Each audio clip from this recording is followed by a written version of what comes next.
Bienvenidos y bienvenidas a Siembra, este espacio de conversaciones, de diálogos, que en este caso desde la Sala de Internacionales y desde el Proyecto El Faro estamos recibiendo a este panel con este tema que nos convoca en un día muy simbólico para los hermanos y hermanas argentinas y también para nosotros como latinoamericanos, pensar sobre las democracias a 50 años del golpe de Estado en Argentina nos parece más que significativo. Haciendo estas actividades y estas instancias de reflexiones es donde también vamos construyendo y defendiendo la democracia que tenemos y que se ha conquistado. Así que bueno, en nombre de Siembra, darles la bienvenida y agradecerle al profesor Camilo López, que va a estar presentando el panel y la actividad. Así que le paso a Camilo, que es locatario. Muchas gracias, Nicolás. Bueno, buenas noches para todas, para todos. Una alegría encontrarnos en esta casa para poder tener una instancia de... ¿Hay como un eco o soy yo?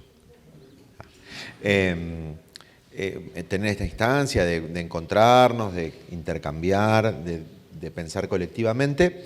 Y para comenzar, luego de agradecerles la presencia en nombre de la Sala de Internacionales de Siembra, del colectivo, agradecer especialmente la presencia del profesor José Antonio Sanahuja, que es quien va a hacer el aporte inicial de la actividad de hoy.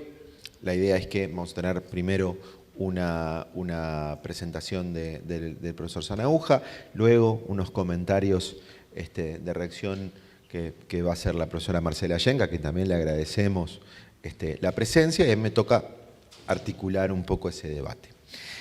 Discutiendo básicamente los desafíos que los actores desde la extrema derecha en este momento desafían tanto en relación a la democracia como a las reglas también del ámbito internacional. Vamos a jugar entre esos dos niveles. Simplemente a modo de presentación muy breve, José Antonio Sanahuja es español, es profesor de la Universidad Complutense de Madrid, es catedrático de Relaciones Internacionales, también profesor de la Academia Diplomática Española, es miembro del Consejo Asesor de la Agencia Española de Cooperación Internacional para el Desarrollo, combinado una trayectoria académica muy importante, también con acción concreta en la toma de decisiones y de estar en esos entornos, por ejemplo, habiendo sido el asesor del alto representante de la Unión Europea para asuntos exteriores y seguridad, Josep Borrell, durante unos años. Bueno, y es una referencia insalvable para distintos asuntos, temas de política exterior, de integración regional, de diálogo birregional América Latina y Unión Europea, que ha construido visiones teóricas sobre el orden internacional y en ese contexto reflexiones sobre estas problemáticas que tenemos aquí.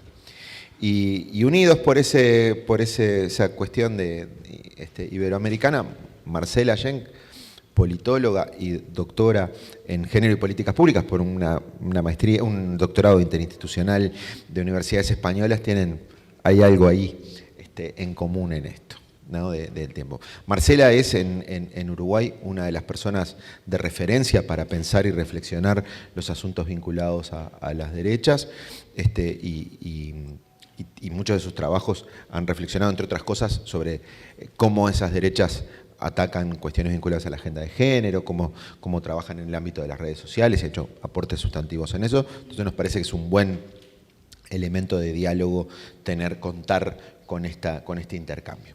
Sin más, agradecerles a ambos, agradecer la presencia de todas y todos, y le pasamos la palabra al profesor José Antonio Sanahuja, que va a arrancar en esta conversación con una primera ronda de análisis. Muchas gracias por la invitación y bueno, pues espero tener un intercambio, también un espacio de diálogo y de reflexión conjunta con todas y todos ustedes. Bueno, pues el tema que nos convoca, ¿no?, es justamente el de la caracterización de estas nuevas derechas, ¿no?, y lo que es uno de los ejes de su accionar político, ¿no? Utilizamos aquí un término, contestación, podríamos decir impugnación, cuestionamiento, ¿no?, de normas en las que se ha basado pues, el orden internacional liberal, tanto en el plano interno, la democracia liberal, ¿no?, lo que ha sido el liberalismo económico, como las normas del orden internacional liberal que están conectadas y que lo han respaldado. Y el argumento de partida es que tenemos unas nuevas derechas, ¿no?, que no son como las derechas liberal-conservadoras, sobre cuyas espaldas descansó la gobernanza de la globalización durante varias décadas, ¿no? Entonces, ¿cómo son estas nuevas derechas? ¿En qué se diferencian? Esta es la problemática de partida. Y este es el trabajo, quiero destacar, que hemos realizado conjuntamente, ¿no?, con el profesor Camilo López Burián ya desde hace algunos años, ¿no? Y en ese trabajo de caracterización, nuestro punto de partida... ¿Dónde está aquí el...? Ahí, gracias.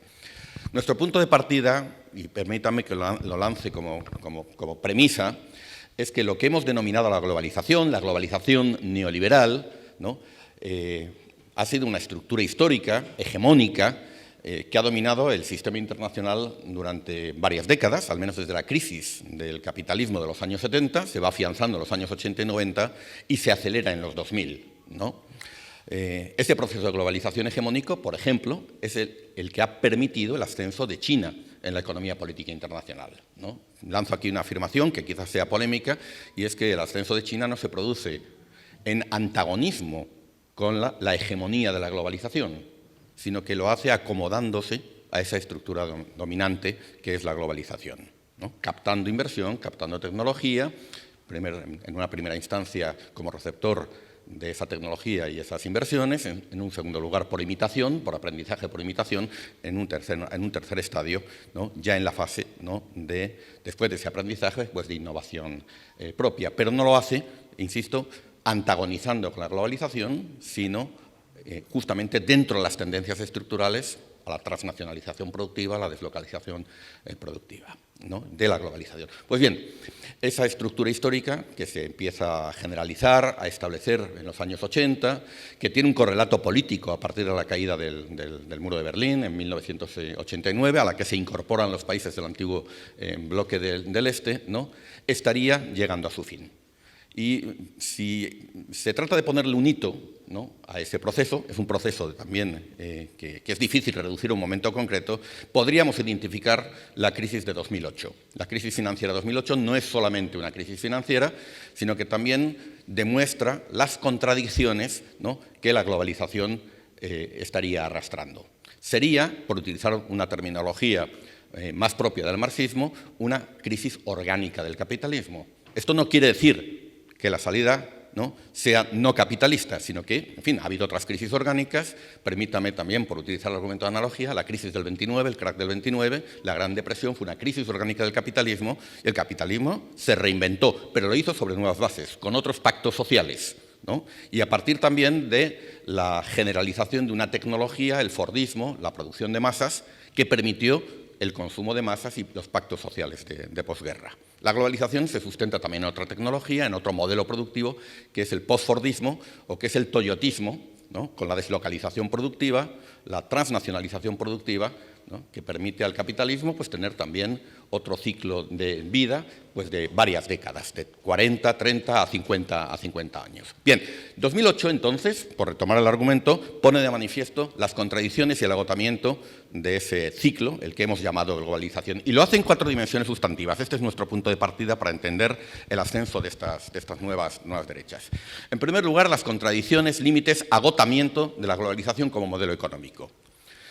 Lo que estamos aquí analizando es que el ciclo productivo y tecnológico en el que se basa la globalización, el toyotismo, la transnacionalización productiva, habría agotado sus posibilidades en términos de eficiencia, en términos de productividad, ¿no? Hay datos empíricos que muestran la caída tendencial de la rentabilidad de las empresas, de las ganancias de las empresas, ¿no?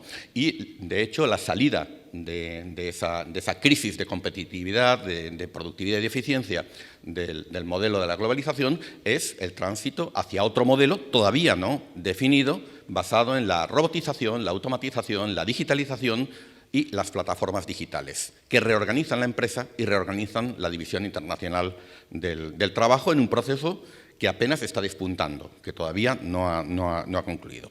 Hay, por tanto, toda una serie de elementos, ¿no?, que muestran esa transformación. Uno de ellos, ¿no?, es que para las propias multinacionales, la forma de ser eficiente y productivo ya no es como en el pasado, por defecto, la deslocalización productiva, sino que empieza a serlo a través de la digitalización y la robotización, traer la producción más cerca, a esto se le llama el nearshoring, ¿no? Ubicarla de nuevo en los países ricos, en los países industriales, el onshoring o el reshoring, y si introducimos la variable geopolítica, de la que después hablaré un poquito más, ¿no? El nearshoring o el ally-shoring, ¿no? Es decir, ubicar la producción no solamente allá donde está más cerca, sino que además, ¿no?, donde hay alineamientos geopolíticos, donde hay afinidad geopolítica. Bueno, pues hay una onda larga de cambio tecnológico y productivo que evidencia el agotamiento de ese modelo y la aparición, ¿no?, que se está despuntando ya de otro modelo a través del cual pues el capitalismo está intentando tener un nuevo ciclo de vida. En segundo lugar, hay límites ambientales. Sobre estos voy a hablar poco, pero me parece que son determinantes en este momento, ¿no? Y se podrían resumir afirmando que el modelo de producción y consumo de la globalización no es universalizable.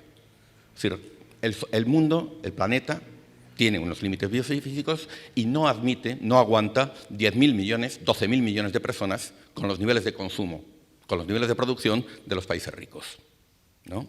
Y entonces estamos por primera vez, ¿no?, una especie que habita el planeta, por primera vez en la historia geológica del planeta, está transformando, alterando la composición física del planeta. El cambio climático no es sino esto, aparte de la crisis de la biodiversidad, la nueva gran extinción a la que estamos asistiendo. En un debate que todavía está abierto, muchos geólogos están llamando a esto el antropoceno, ¿no? Y alude justamente al hecho de que por primera vez en la historia del planeta que trasciende al género humano hay una especie que está transformando su composición física, ¿no? Esto es una evidencia también de los límites, ¿no?, y de las contradicciones de ese modelo que la globalización ha estado planteando, que no es universalizable, punto. Es cierto que la tecnología puede hacer que los límites sean flexibles, pero hay que aceptar la noción de límites. Tenemos también límites en el ámbito social, ¿no? Y es que la globalización, como promesa de inclusión social a través del mercado, ¿no?, ha generado resultados desiguales. La globalización, y esto puede ser también polémico, no ha aumentado la pobreza. A escala global la ha disminuido. La prueba probablemente más importante de ello es China. China ha sacado, gracias a la globalización, gracias a su inserción en la globalización, desde el año 1990 ha sacado entre 800 y 900 millones de personas de la pobreza extrema. Eso es un proceso sin precedentes. Es cierto que es más lento y desigual en otras regiones. Es cierto que los avances en términos relativos han sido muy reducidos en África y que el número absoluto de pobres en África subsahariana ha aumentado. Todos estos matices son importantes, ¿no? Pero de la misma manera que la globalización ha reducido la pobreza, que ha permitido la expansión de las clases medias en los países emergentes, que ha aumentado las expectativas sociales de progreso en esos países, ha significado también una limitación, un estancamiento e incluso un retroceso de los estándares de vida de las clases medias en los países avanzados. Y hay también expectativas por satisfacer que pueden verse incumplidas en esos países. Igual que en los países en desarrollo y emergentes hay expectativas de progreso material que pueden o no verse satisfechas, ¿no? Hay un problema de expectativas al que después me voy a de expectativas insatisfechas al que después me voy a referir. El hecho de que la reducción de la pobreza y la expansión de las clases medias se haya producido no es incompatible con un aumento de la desigualdad. Y esto puede ser contraintuitivo. Hay menos pobreza, pero hay más desigualdad a escala mundial. Y lo que importa políticamente no es solo la reducción de la pobreza, es el incremento de las brechas a escala global. Hoy hay más desigualdad global, tal y como la definen Branko Milanovic y otros autores, a escala internacional. Porque el problema no ha sido solamente lo que ha ocurrido por abajo, sino lo que está ocurriendo en los estratos más altos. La extraordinaria concentración de la riqueza vinculada a las nuevas tecnologías, a los tecnopolios que se está dando en el sistema internacional. Pero esa mayor desigualdad, esa crisis de expectativas de progreso que se está dando, ¿no?, en tanto en las sociedades avanzadas como en desarrollo, trae también aparejada, ¿no?, un aumento de la precariedad propiciado por el cambio tecnológico, también una reducción, una disminución, una erosión de la protección social que los Estados venían proporcionando, ¿no?, menor capacidad del Estado, que inciden también en una mayor insatisfacción social. Todo esto explica en gran medida lo que encuestas internacionales nos están diciendo. Estamos en un momento, desde los años 90, en el momento en el que, ¿no?, hay mayor insatisfacción en las sociedades respecto al funcionamiento de las democracias, respecto a la capacidad de las democracias para satisfacer las demandas y las expectativas sociales. Ustedes conocen bien, seguramente, los datos del Latinobarómetro, ¿no? Bien, el Latinobarómetro nos está diciendo que estamos en los niveles más bajos desde que se inició la serie estadística en 1995 en cuanto a la satisfacción de la ciudadanía con el funcionamiento de las democracias. Pero el Latinobarómetro es parte de una encuesta internacional, ¿no?, de un consorcio internacional que es Ipsos. Y los datos y las encuestas del Latinobarómetro se hacen no solo en esta región, se hacen a escala mundial. Y, digamos, con una muestra muy representativa de países. Y lo que estos datos, de los que después mostraré daré algunas pinceladas, lo que estos datos de Ipsos nos están diciendo es que esa desafección ciudadana, esa insatisfacción con el funcionamiento de la democracia que estamos observando en América Latina, no es un fenómeno latinoamericano. Tiene acentos latinoamericanos, tiene características propias que tienen que ver con las trayectorias, con la evolución, con la posición de la región en la economía política internacional, etcétera. Características propias. Pero también es la expresión latinoamericana de una tendencia global, ¿no? No es algo idiosincrático, no es algo diferenciado. Es la expresión latinoamericana de una tendencia que se está dando prácticamente en todo el mundo. Bien, esta desafección ciudadana creciente crea unas condiciones favorables y establece una relación causal muy estilizada, ¿no?, también para animar a la discusión, explica, ¿no?, o crea unas condiciones que son favorables para la aparición, estas son condiciones estructurales, pero crean condiciones favorables para la aparición de emprendedores políticos fuera de los sistemas políticos, en muchos casos, de outsiders, ¿no?, que son capaces de convertir esa insatisfacción social en movilización política y en voto, ¿no?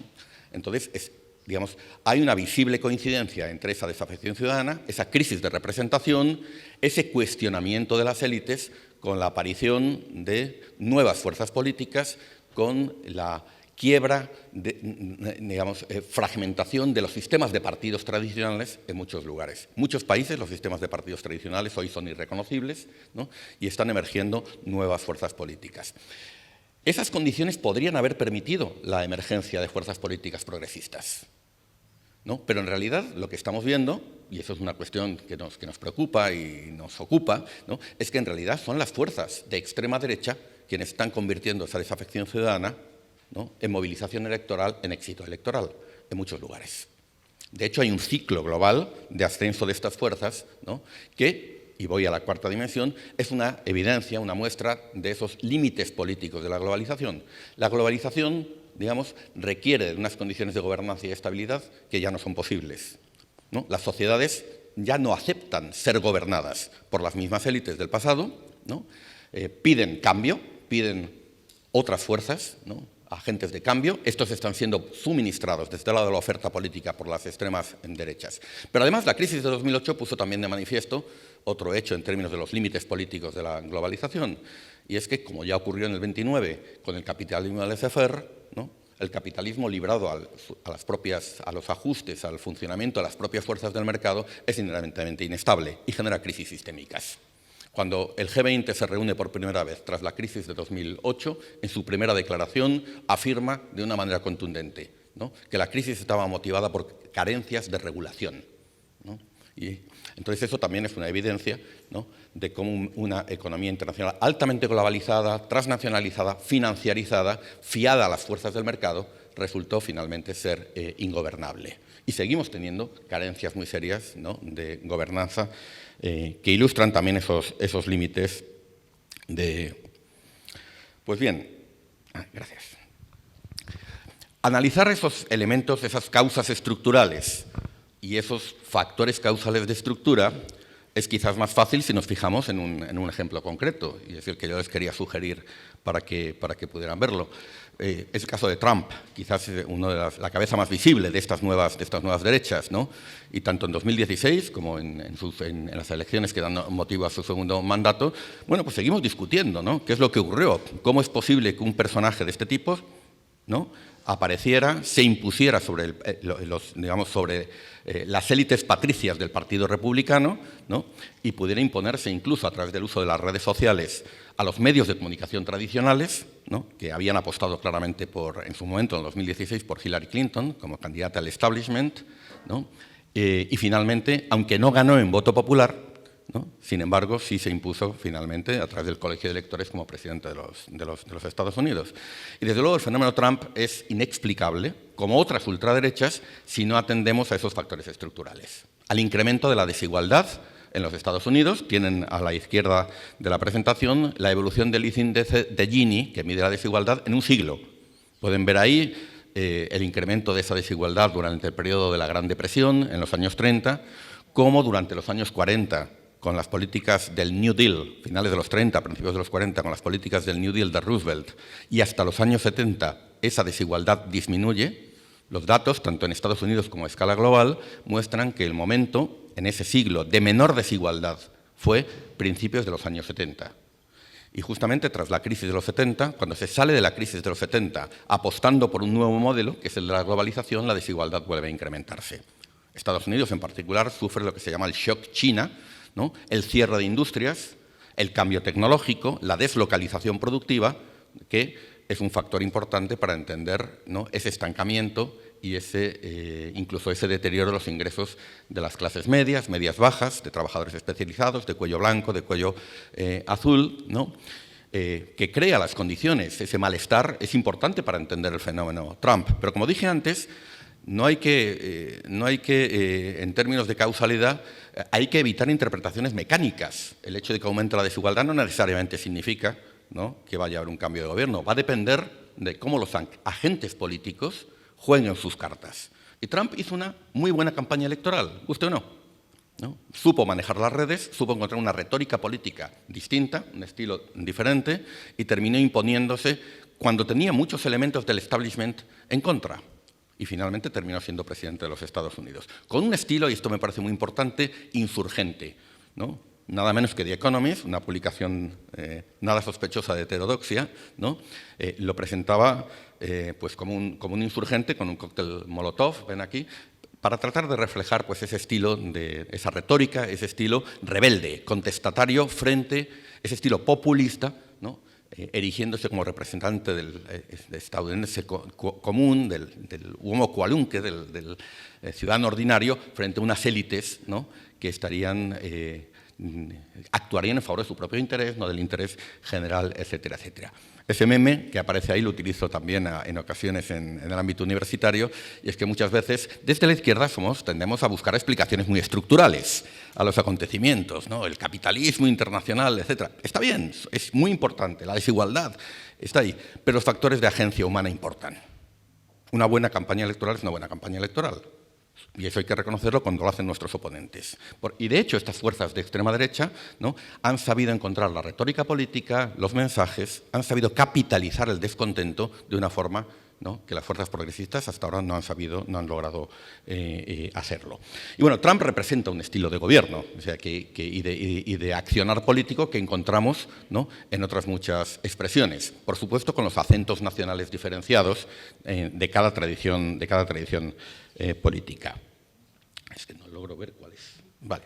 Bueno, permítanme algunos datos de encuestas. Voy a pasar muy rápido por ellos para ilustrar este punto. Esta es una encuesta del Pew Global Research Center, que hace encuestas globales de opinión, ¿no?, nos da una panorámica a escala mundial, que se realizan en torno al año 2012. ¿No? Son antiguas, pero en medio de la crisis financiera internacional. Entonces, preguntan en un momento dado, en una muestra de países, que aquí se refleja, hacen la pregunta, ¿no?, que si los encuestados piensan que la siguiente generación va a estar económicamente peor que la de sus padres. Hablaba antes de expectativas, ¿no? Es muy interesante lo que la encuesta muestra, porque aquí se ve una divisoria norte-sur. En los países ricos lo que se estaba extendiendo es una enorme desesperanza. Y esto sigue vigente hoy. En mi país, en Europa, hay un convencimiento profundo de que nuestros hijos van a vivir peor que nosotros, que las pensiones en el futuro no van a ser sostenibles, que va a aumentar la precariedad laboral, que estamos en un retroceso de derechos, que los salarios no es que vayan a ser, ya son más bajos, ¿no? Impiden incluso la reproducción social, etcétera, etcétera, etcétera. Y bueno, los datos de los países avanzados muestran un profundo pesimismo. No tengo los de España, están los de Francia. Un 90% de la población pensaba que el futuro va a ser peor para la siguiente generación. Los de España deben ser parecidos, si no peores, ¿no? Pero fíjense en los países emergentes. Lo que hay es un enorme optimismo. El futuro va a ser mejor. El convencimiento de que la siguiente generación va a estar mejor. Claro, esto se hace en 2012, ¿no? América Latina participa de ese optimismo. Es el periodo del ciclo de las commodities. América Latina sorteó bien la crisis financiera y además estaba en un ciclo de commodities que le trajo prosperidad y crecimiento, que permitió cierta redistribución, que permitió que capas importantes de la sociedad, capas bajas, entrasen en las clases medias y pudieran tener por primera vez tarjeta de crédito. Algunos soñaron ese sueño de tener un coche, de mejorar su bienestar material, empezó a materializarse, ¿no?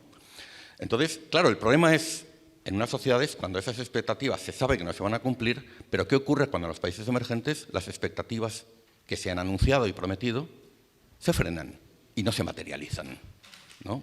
Cuando hay expectativas de mejoras del bienestar, de mejoras de la gobernanza, que no se materializan, ¿no? Lógicamente hay un rechazo social a todo ello. Permítanme mostrarles de esa misma fecha, ¿sí? La anterior, ahí está. De esa misma casa de encuestas, del Pew Global Research Center, ¿no? Otra encuesta en la que se preguntaba por los responsables de esta situación, ¿no? Porcentaje de la población que dice que el sistema económico en su país favorece a los ricos. Entonces, los datos son en todos lados muy elevados, por encima del 60%. Y aquí no hay divisoria norte-sur, ¿no? Es decir, hay una visión, lo que la encuesta revela, pues una visión en la que hay una capa, unas élites, una casta, ¿no? Que está gobernando el sistema en su propio beneficio, ¿no? Y no en beneficio del interés general, de las grandes mayorías. Estos datos, ahí está. Aquí les traigo unos datos más recientes, de 2025, del consorcio Ipsos, al que antes me referí. Es que el que abarca también Latinobarómetro. Y entonces la casa Ipsos pregunta, entre otras muchas cosas, ¿no? ¿Hasta dónde está usted de acuerdo con la siguiente afirmación sobre su país?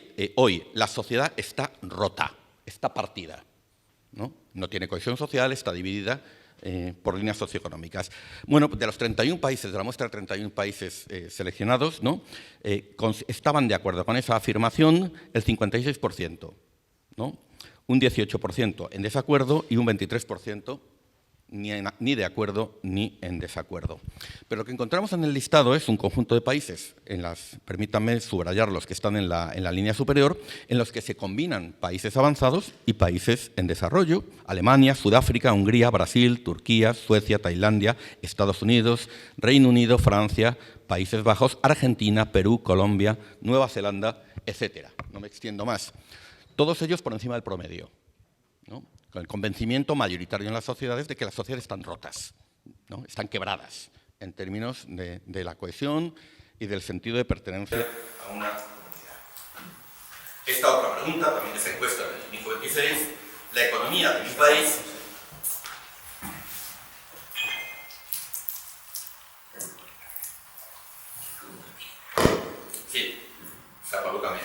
Bueno, la economía de mi país, ¿no? Está, digamos, la economía de mi país está amañada, ¿no? Para dar ventaja a los ricos y los poderosos, ¿no? Promedio de los países de la muestra, 78%. Y pueden ver también una combinación, digamos, pueden ver que es un fenómeno global, esta desafección, o sea, que no es algo que caracteriza a unos países a otros. Tailandia, Corea del Sur, Perú, Sudáfrica, Brasil, Hungría, Indonesia, Turquía, Colombia, Reino Unido, Gran Bretaña, Chile, Italia, Bélgica, Francia, etcétera, etcétera. También de esta casa de encuestas, un año antes, ¿no? Ipsos proponía un índice de populismo, yo diría más bien un índice de propensión al populismo, basado sobre 5 proposiciones que se sometían a los encuestados.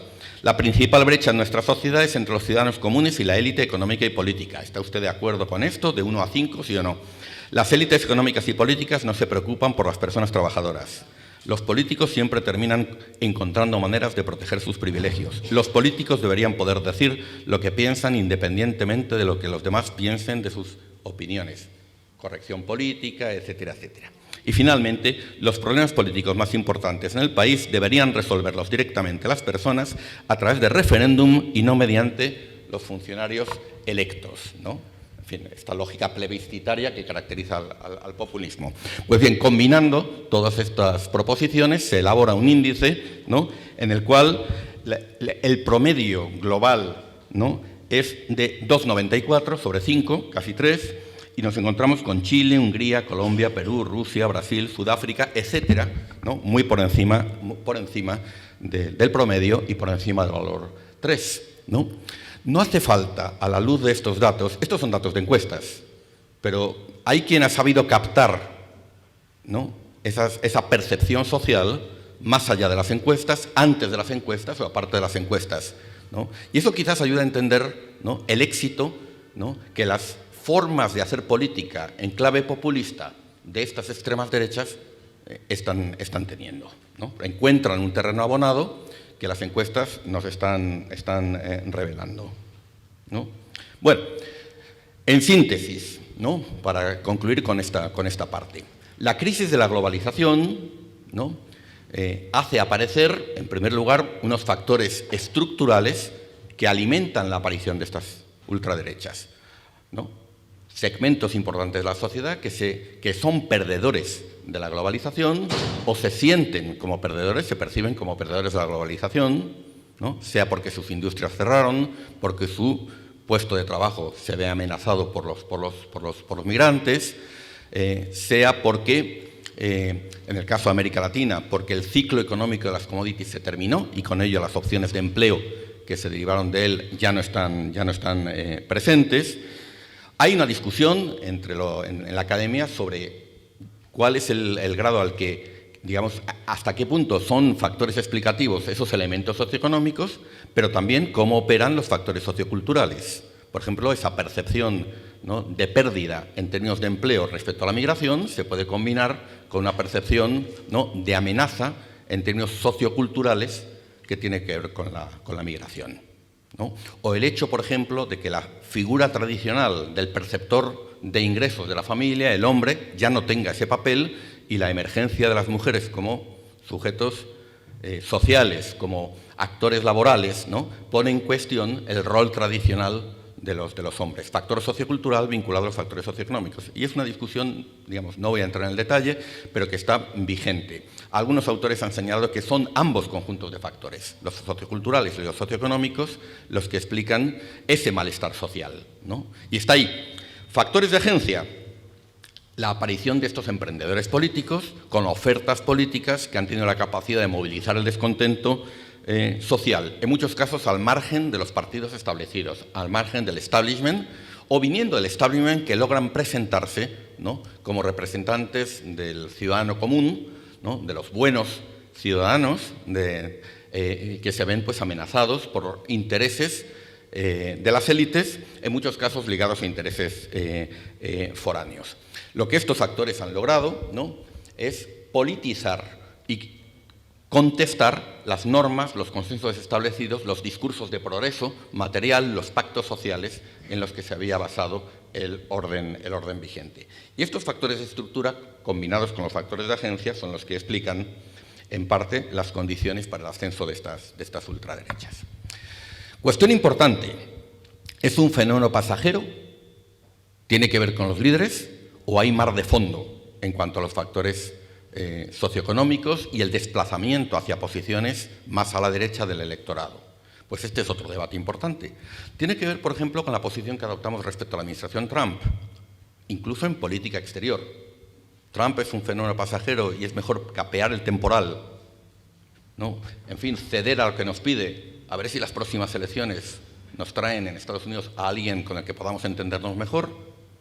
O Trump es simplemente la expresión, el síntoma de un mar de fondo que va a traer otros, ¿no?, como él, o peores. Porque lo que hay es un electorado que se ha desplazado más hacia la derecha. Bueno, pues tenemos datos también sobre eso, de la encuesta mundial de valores, que es una encuesta que se hace desde hace muchos años y que revela las preferencias y las posiciones respecto a ejes valóricos de las sociedades. Bueno, no hace mucho lo ilustro con unos cuadros que la unidad de datos de Financial Times ofrecía basándose en la encuesta mundial de valores. Y se referían al caso estadounidense como expresión de este fenómeno, ¿no? Y lo que nos decía, llama su atención sobre el cuadro de la izquierda, es que en esa posición, pues probablemente cruzando dos variables, la posición ideológica entre izquierda y derecha, more liberal or more conservative, ¿no? en este cuadro, pero también cuál es la actitud de la ciudadanía hacia la cooperación internacional, la apertura, ¿no? a la cooperación con otros frente al nacionalismo, situaba pues, a los distintos grupos. En la esquina superior izquierda, ¿quién está más a la izquierda? La izquierda noruega, ¿no? ¿Quién está más a la derecha?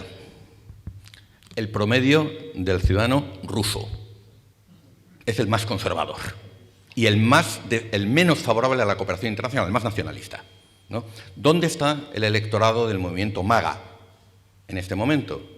Pues está cerca de Rusia, del ciudadano común ruso y turco, ¿no? Entonces, esto da una idea de que, a ver, es un indicio de que en realidad en este debate probablemente pues tienen razón quienes están inclinando más bien porque esto no es un fenómeno pasajero y que hay que empezar a acostumbrarse a asumir la idea de que el fenómeno Trump y el ascenso de las nuevas derechas en Estados Unidos, pero también en otros lugares, pues es un fenómeno que va para largo, ¿no? Y esto tiene muchas implicaciones, por ejemplo, de donde yo vengo, en Europa, que ha sido el socio tradicional de Estados Unidos, incluso para cuestiones de seguridad, pues nos está llevando un debate de hondo calado a partir del cual pues tenemos que empezar a concluir que quizás hay que pensar que Estados Unidos ya no es el socio que fue y que hay que asumir nuestra soledad estratégica en lo económico, pero también en el ámbito de la seguridad. Y por lo tanto, esa soledad estratégica requiere de políticas de autonomía estratégica independientes de los Estados Unidos, ¿no? Todo ello depende, esa conclusión requiere de un diagnóstico y este diagnóstico apunta a esa conclusión. Esto es nuestra reflexión en Europa. En América Latina estoy convencido que se está pensando también en esto, ¿no? Y podemos hablarlo después. América Latina, dos indicadores, ¿no? respecto a esta situación, porque he hablado en general de la crisis de la globalización, de la insatisfacción. Aquí tienen también, sí, prácticamente 75 años de evolución económica de América Latina. Y este es un cuadro muy conocido de la Comisión Económica para América Latina y el Caribe de las Naciones Unidas, de la CEPAL. Y lo que ilustra, simplemente lo menciono, es que la crisis de la globalización se ha manifestado en América Latina, ¿no? a partir de 2014-2015 como la crisis, el fin del ciclo de las commodities. La forma en la que se inserta la globalización en América Latina y especialmente América del Sur es exportando materias primas. La demanda de las materias primas cae a partir de 2014-15, los precios bajan y eso comporta, ¿no? una evolución económica, ¿no? mucho más desfavorable para la región, la peor en 75 años. Hablamos, de hecho, de una segunda década perdida para el desarrollo, la primera fue en los años 80. Y esto ayuda a entender, ¿no? por qué en las sociedades latinoamericanas ha habido toda una serie de expectativas de progreso que no se han materializado en términos de empleo y en términos de bienestar. Añádase a esto, ¿no? los elevados niveles de desigualdad que caracterizan a la región. Y también me permito relacionar con esta gráfica esta otra, presentada por el profesor Munk, respecto a un indicador muy grueso, pero que es muy claro, ¿no? Se refiere a las ocasiones en las que en una elección nacional ha sido derrotado o ha triunfado el oficialismo. Es decir, bueno, si la sociedad está satisfecha con la forma en la que un gobierno se ha desempeñado, tenderá a votarle de nuevo. Si no, que se vayan y que vengan otros. Pues aquí tienen en esta tabla una periodización que tiene, por una parte, desde 1982 hasta 2002, la crisis económica de los 80 y las reformas estructurales dolorosas de los años 90. Quienes están aquí de más edad recordarán esa etapa. La oposición triunfó en el 66% de las ocasiones. El boom de las commodities, que trajo crecimiento y mayores oportunidades de empleo, ¿no? Las victorias de la oposición fueron solamente el 44%. Pareciera que había, en fin, más satisfacción con los gobiernos en ese contexto más favorable. Pero a partir de 2014-2015, cuando se termina el boom de las commodities y viene un periodo de menor crecimiento económico, al que se le añade la peor crisis económica de la región en 75 años, la crisis del COVID, ¿no?, las victorias de la oposición, aquí está medida hasta 2023, son el 80%. ¿No? Esto trasciende las preferencias por la izquierda o la derecha. Nos está hablando de un fenómeno societal más amplio y que en algunos países tiene una expresión muy clara, que se vayan, que venga el que sea, incluso alguien que no sabemos quién es y que puede suponer riesgos, porque ni tiene partido, ni tiene programa, porque su retórica no augura estabilidad, pero no importa, prefiero a este que a quien estaba. Este es un fenómeno que se ha dado en muchos lugares y que aquí también pues, está evidenciado. En fin, lo que tenemos con distintas manifestaciones es una crisis de expectativas generalizadas, procesos de desafección y de crisis de confianza de la ciudadanía en los sistemas políticos, en las élites, ¿no?, en el norte, en el sur, a escala global. Hablamos, de hecho, ¿no?, de una etapa de retroceso democrático. Los datos que tenemos, recientemente se ha publicado la encuesta UEDEM, ¿no?, que muestra que estamos en un rápido proceso de autocratización. Mientras que hubo un ciclo en los años 90 de democratización, una oleada de democratización, ahora estamos en una etapa de autocratización en el sistema internacional muy visible. Y este es un fenómeno de alcance global que nos está dejando situaciones e imágenes que hubieran sido lisa y llanamente increíbles hace muy pocos años. Probablemente reconozcan la imagen de la esquina superior derecha. Es de Blade Runner, una película de culto. Y recordarán probablemente el monólogo final, el último replicante que queda, ¿no?, ya en el momento en que ha sido derrotado y va a morir, empieza su monólogo diciendo: he visto cosas que nunca creeríais, he visto naves ardiendo en la constelación de Orión, etcétera, etcétera.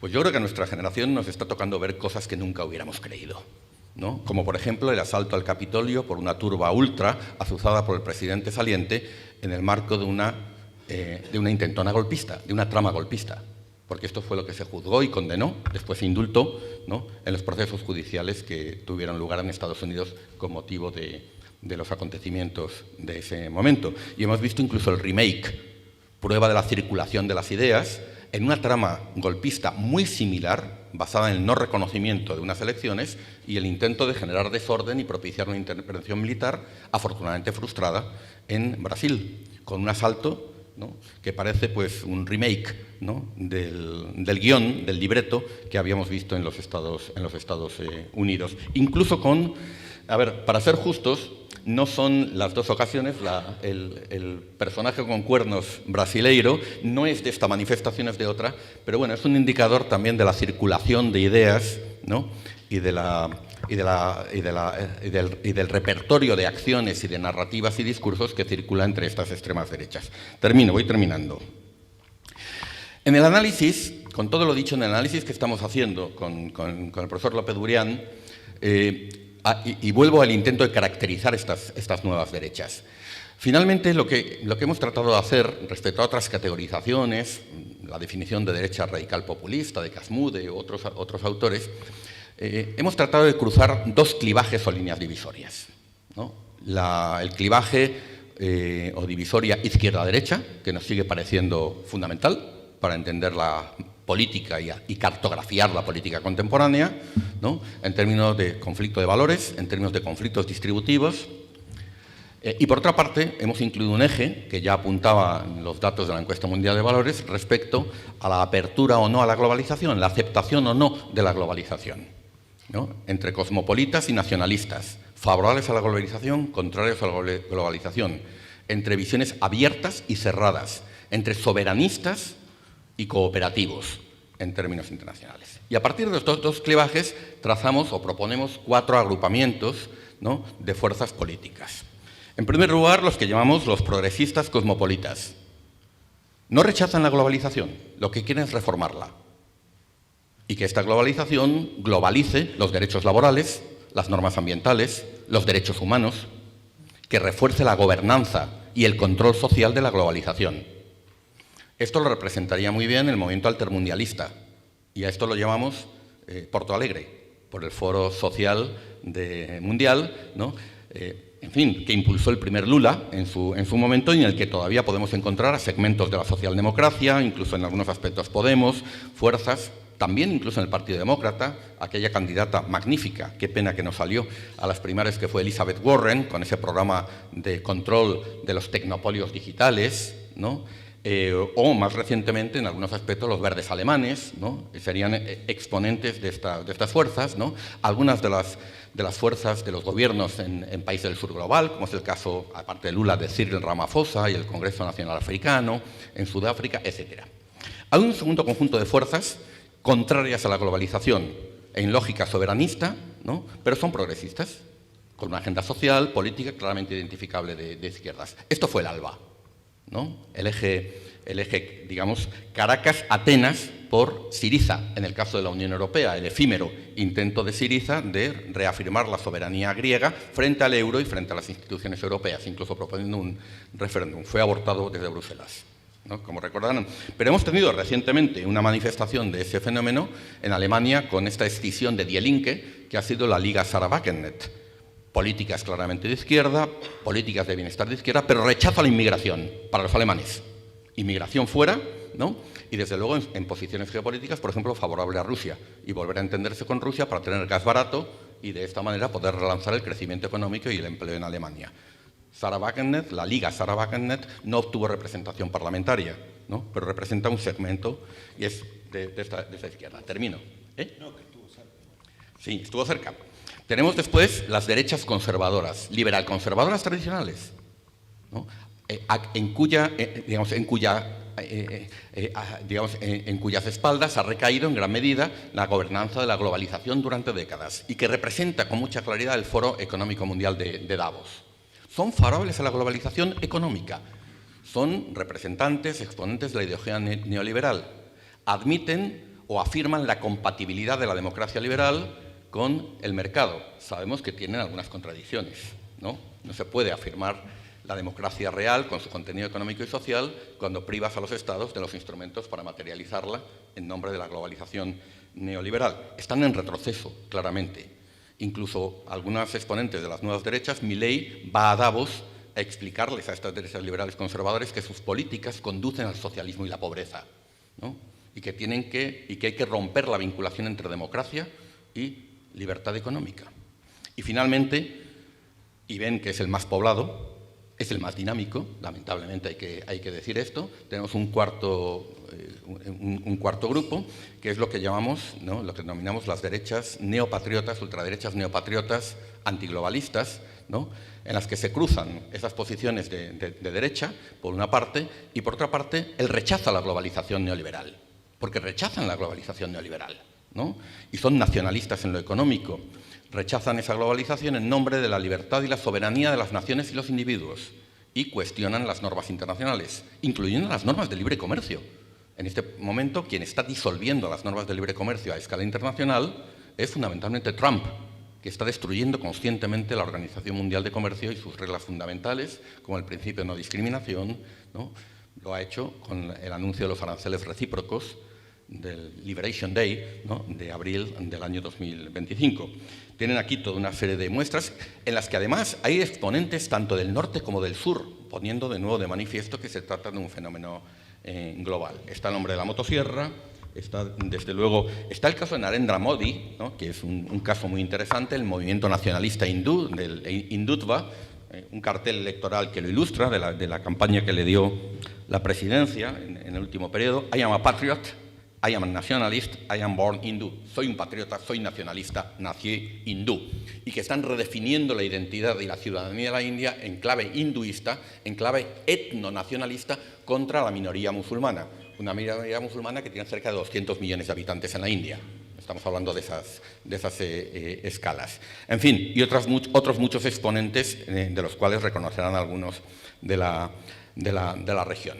Pues bien, esta es una diferencia que nos parece, en el trabajo que estamos haciendo, sustancial, ¿no? Y a diferencia de otras categorizaciones, creemos que además del eje izquierda-derecha, este eje entre globalismo y antiglobalismo, nacionalismo y globalismo, representa uno de los ejes explicativos más importantes de estas nuevas derechas. Bueno, muchas gracias, lo dejo aquí. Hay más cosas, pero para el diálogo.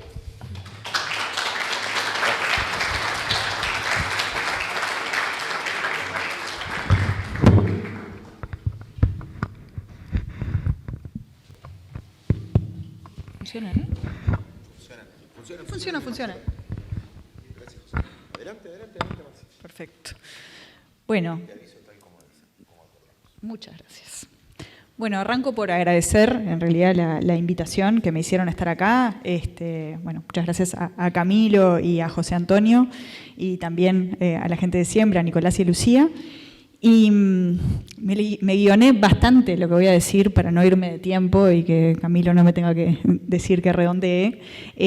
Pero bueno, quería empezar por una pregunta que muchas veces también me hacen a mí y creo que está muy bien abordada en el trabajo que hacen José Antonio y Camilo, que es ¿dónde está lo nuevo? Cuando vemos a estos actores, ¿no? Y también me parece muy interesante con lo que terminaste, ¿no? Con estos clivajes y también tomar el clivaje izquierda-derecha para seguir pensando estos actores, complejizar el clivaje, pero tomarlo, ¿no? Porque creo que los términos y la polisemia muchas veces que tenemos para abordar estos temas a veces también nos complica un poco en la comprensión. Y también me interesaría como pregunta para José Antonio preguntarles cómo dialoga el trabajo que han hecho ustedes, el modelo conceptual que desarrollaron con la geopolítica actual. Bueno, en estos días releí varios de los textos, los que elaboraron en conjunto, y también vi algunas de las charlas que dio José Antonio, y me quedó una idea rondando en la cabeza que también estuvo presente acá, que es que cuando analizábamos estos actores no estamos asistiendo a un giro electoral, sino a un ciclo de impugnación del orden liberal que conocemos, ¿no? Y en ese sentido me parece que también importa nombrarlo de esta forma, porque no estamos hablando solo de alternancias entre gobiernos, sino también de la propia legitimidad del modelo político, ¿no? Vos lo traías ahora, José Antonio, con esto de recuperar los estudios de opinión pública y bueno, y cómo está en cuestionamiento esta promesa de estabilidad, de prosperidad, de apertura, de derechos, ¿no? que estaba asociado a este modelo político, ¿no? Y bueno, que para amplios sectores de la sociedad aparece como una promesa rota, ¿no? Vos hablaste incluso de esto, ¿no? De lo que está roto, cómo hay incapacidad para ofrecer protección, sentido de futuro, esta idea del futuro como algo que está muy, muy lejos, ¿no? O sea, y ya no solo hablar de un futuro prometedor o un futuro deseable, ¿no? Un futuro a secas, ¿no? Sin ningún tipo de adjetivo, parece como una imposibilidad muchas veces. Y bueno, en este contexto, ¿cómo estos extremismos de derecha no serían una irrupción patológica o una excentricidad del propio sistema, sino un producto también del propio sistema, ¿no? Uno de sus productos más problemáticos? Y ahí quería proponer 3 ideas para pensar a raíz de lo que estuviste planteando, ¿no? Una primera idea sería esto de pensar a estos extremismos justamente no como algo que está emergiendo desde los márgenes, aunque estamos hablando de extremos, ¿sí? Pero que tienen también mucho que ver con las fracturas del centro. Y en ese sentido, la capacidad que han tenido estos extremismos de derecha de condensar y administrar el malestar social, ¿no? Esto de dar una respuesta a esa desigualdad que se vuelve experiencia cotidiana, esa promesa rota el ascenso social y bueno, y cómo dan una respuesta muy problemática a problemas como los que vemos en torno a la inseguridad, en torno, bueno, también al narcotráfico, ¿no? que se abre camino entre los que aparecen también muy cerrados para muchos jóvenes. De hecho, hago una llavecita en este sentido, pero si vemos, por ejemplo, estos datos que vos presentabas a nivel de América Latina, pero también a nivel de Uruguay, y los vemos con un corte generacional, es impresionante la desafección que hay hacia la democracia, las instituciones de la democracia en las personas más jóvenes, ¿no? Y eso es una luz roja en el futuro, pero en el presente que estamos viviendo, ¿no? Y bueno, y en ese sentido también toda la impugnación a las instituciones que son vistas no como mediaciones legítimas, sino como, bueno, esos engranajes distantes que son inmunes, digamos, a la angustia de la vida de las personas comunes, ¿no? Y esta idea de que la política no está ofreciendo un horizonte, sino que se limita a gestionar la realidad, ¿no? Y también les hago una llavecita en este sentido, si pensamos en los términos, ¿no?, con los que muchas veces se habla de los gobiernos, a mí me llama la atención desde hace tiempo cómo en la opinión pública, ¿no?, nos referimos a la administración de, en vez de al gobierno de, que puede ser sí un anglicismo, ¿no?, que traemos, digamos, de cómo se hace esa referencia en otros contextos, pero creo que también tiene que ver con este cambio de sentido, ¿no? Gobernar no es administrar, pero sin embargo lo tratamos como sinónimo. Y bueno, y en ese sentido también pensar en que la fuerza que tienen estos extremismos de derecha no está solo en la retórica, sino también en la capacidad que tienen de traducir frustraciones reales en relatos de exclusión, ¿no? Porque sí hay una promesa de futuro, es un futuro que no es para todos, ¿no? Y de hecho, bueno, vos lo traías ayer en la charla que dabas en Ciencias Sociales en relación al discurso de Milei en Davos, ¿no?, y la crudeza en ese sentido de ese discurso, y cómo se va viendo en estos actores, cómo se va desvaneciendo, digamos, la idea de democracia, y ya el vínculo es directo, digamos, con una idea de libertad, de una libertad restringida en sentido negativo, ¿no? Y cómo la democracia parece un obstáculo para lograr esa libertad, ¿no? Bueno, esto también creo que es una de las señales rojas que tenemos que tener ahí en consideración, ¿no? Y bueno, y cómo estos actores toman este tiempo de incertidumbre y le dan una cierta escenografía de orden, ¿no? Y esta descomposición del vínculo democrático se vuelve de cierta forma una política de la identidad para estos actores, ¿no? O sea, frente a esta crisis no están ofreciendo cómo repararla, frente a la crisis de la democracia no están yendo por el camino de más democracia, sino todo lo contrario, o sea, están explotando la crisis, ¿no? Y bueno, y tomando un poco también lo que planteaba sobre liderazgos como el de Trump, quiero ir a una segunda idea, que es pensarlos no como una excepción incómoda, ¿no? Creo que durante un tiempo fue un poco tentador leer a estos liderazgos como el de Trump, como el de Milei, como, bueno, accidentes, ¿no?, disrupciones que son pasajeras en la historia política, pero comparto un poco la problematización que traías de que parece una lectura insuficiente, ¿no? Y en ese sentido, bueno, pensar cómo están representando una transformación más profunda que tiene que ver con esta normalización de un tipo de actores de estas derechas que ya no disimulan su pulsión iliberal. Y también creo que hay algunas cosas que nos enseñan, ¿no?, estos liderazgos, si se quiere, que tienen que ver con esto del vaciamiento de la propia democracia en nombre de una cierta apelación a la soberanía popular, del poder que tienen emociones como el resentimiento para canalizarse electoralmente, ¿no? Y también algo que, bueno, que hemos estudiado con Pablo Rabeca, otro investigador con el que hemos trabajado sobre estos temas, que es esto de que la crueldad se puede presentar como honestidad, como autenticidad, ¿no? Y que, bueno, la simplificación violenta puede resultar muy eficaz a nivel político, ¿no? Entonces, no estamos hablando, en este caso, solo cuando pensamos en Trump o cuando pensamos en líderes, bueno, como puede ser Milei, como puede ser Orbán, no estamos pensando solo en la figura de ese presidente o de ese líder, ¿no? Estamos pensando en un dispositivo de época.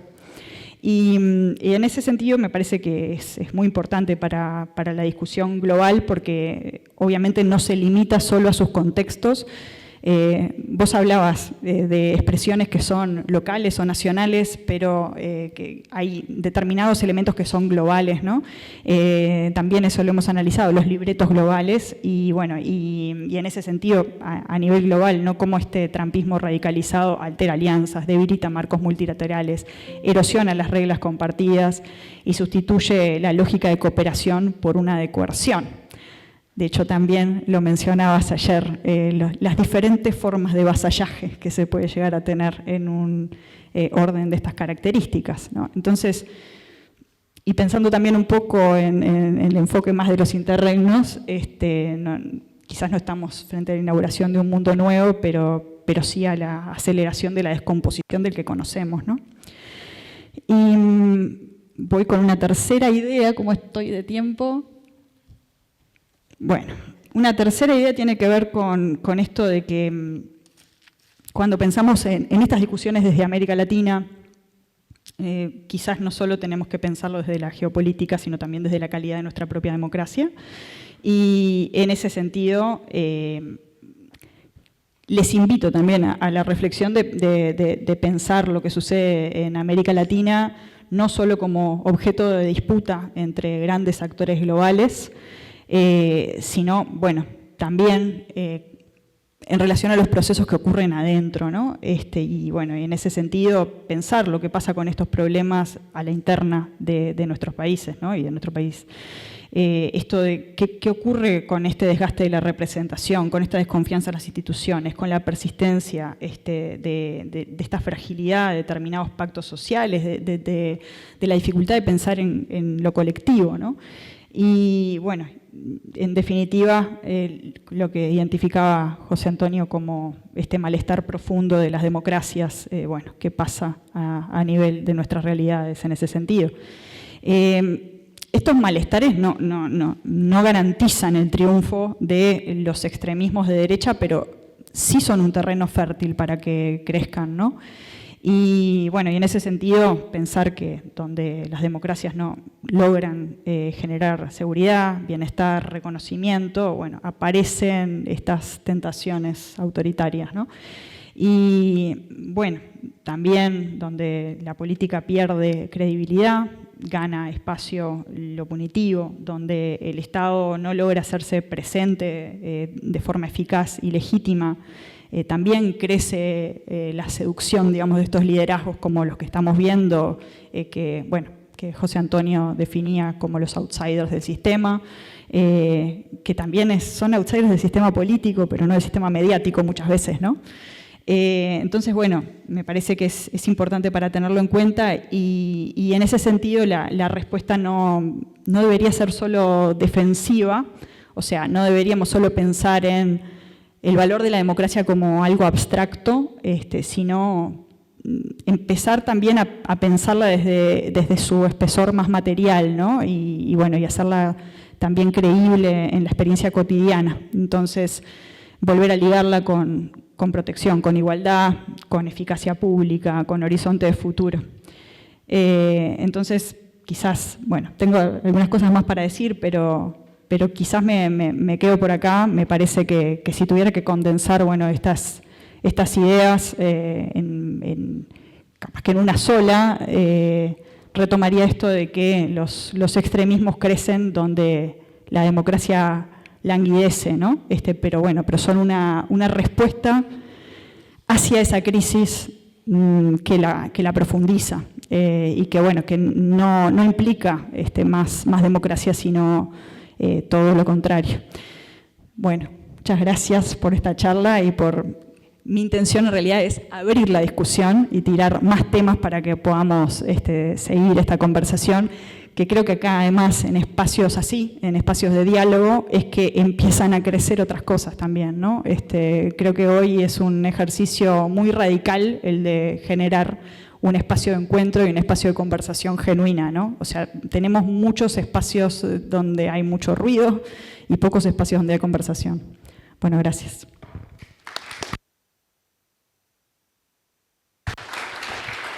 Muchas gracias, Marcela. Si les parece, les proponemos una dinámica para poder dialogar. Pasamos la palabra a quien quiera hacer algún aporte, alguna pregunta, y quizás hacemos como una primera ronda, y en esa ronda sintetizamos esto y devolvemos la palabra para que José Antonio y tal vez Marcela también si quiere hacer algún comentario más ahí como de cierre, pero aprovechar a recoger opiniones, comentarios. Siempre el ser preciso en el tiro es bueno.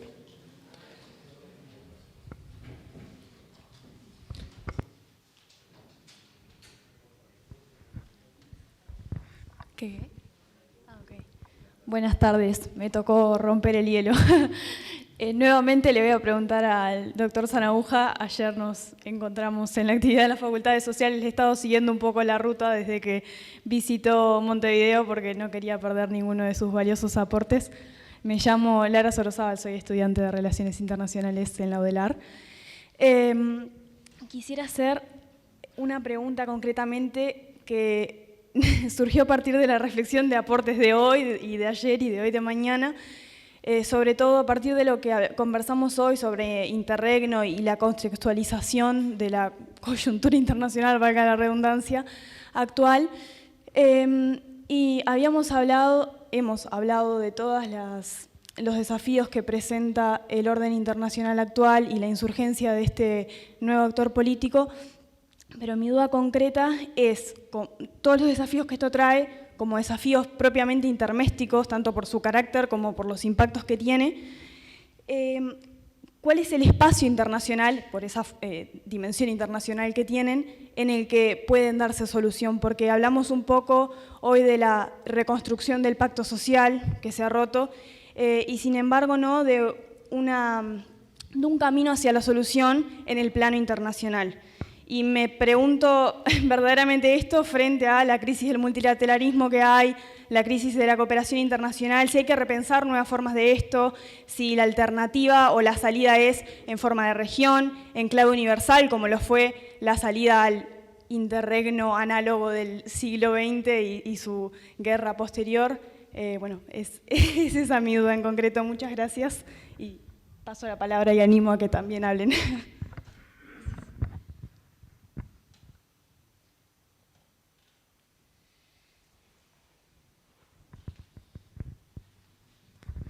Gracias. A mí me gustaría profundizar un poco más en ese concepto de insatisfacción con la democracia, porque hay algunos ejemplos de países que han dado ese viraje que no necesariamente tenían una democracia imperfecta como sistema político. La insatisfacción, por eso digo profundizar, no sé si es con el sistema político de la democracia, si es con el estilo de hacer política de este siglo XXI, en el que las redes sociales tienen una incidencia, yo diría que tóxica, muy importante, y esa insatisfacción se iría mejorando la democracia como sistema, o en realidad hay otros problemas que la gente no logra, nosotros todos no logramos separar de lo que es la democracia. Por ejemplo, la seguridad, la inseguridad, todo lo que tiene que ver con temas, creo que la seguridad es como clave en todo esto, ¿no? Pero también con el tema económico, el mundo del trabajo, la deslocalización que ha generado también en nuestro país, fuga de empresas y por lo tanto desempleo, ¿no? Pero entonces me parece que el riesgo es desacreditar la democracia como sistema, como que la democracia es la culpable de que estas cosas pasen. Y yo creo que hay también fenómenos, no sé si llamarlos de contagio en relación a este tema, ¿no? Yo a veces me sorprendo o me sorprendí con una encuesta de equipos que muestra la cantidad de personas que en Uruguay les gustaría un sistema represivo como el de Bukele, ¿no?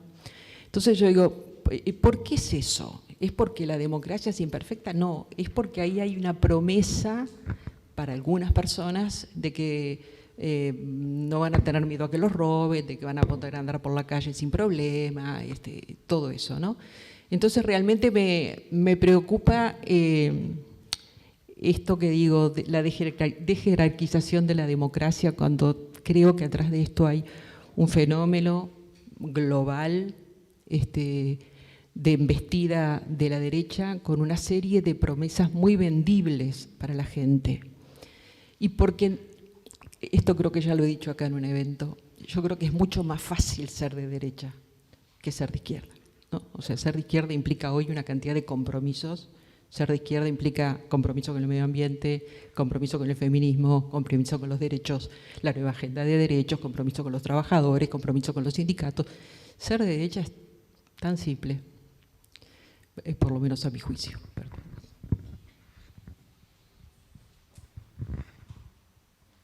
Hola, ¿qué tal? Da para muchísimo, da para estar horas. Pero hay cosas puntuales que a mí me reverberan desde hace mucho tiempo con el tema de las derechas, de las nuevas derechas radicales. Hay un dato que para mí no puede ser casual. Yo no lo investigué, creo que es un dato que hay que tener en cuenta. Por supuesto que la historia no se repite, pero rima.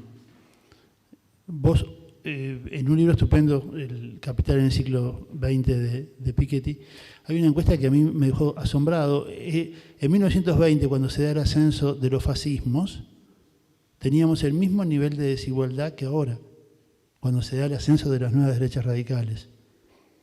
Ese dato no puede pasar desapercibido, creo que tiene que ser investigado. Yo sinceramente no lo trabajé, pero me llama poderosamente la atención. Y eso me lleva a otras cosas.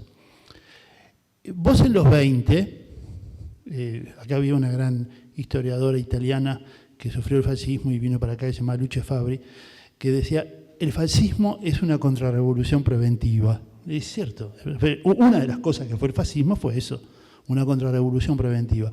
Vos hoy no tenés una revolución en el horizonte. Entonces, esta reacción de las extremas derechas radicales no se colman por el lado de la contrarrevolución. De la contrarrevolución preventiva, digamos, ¿no?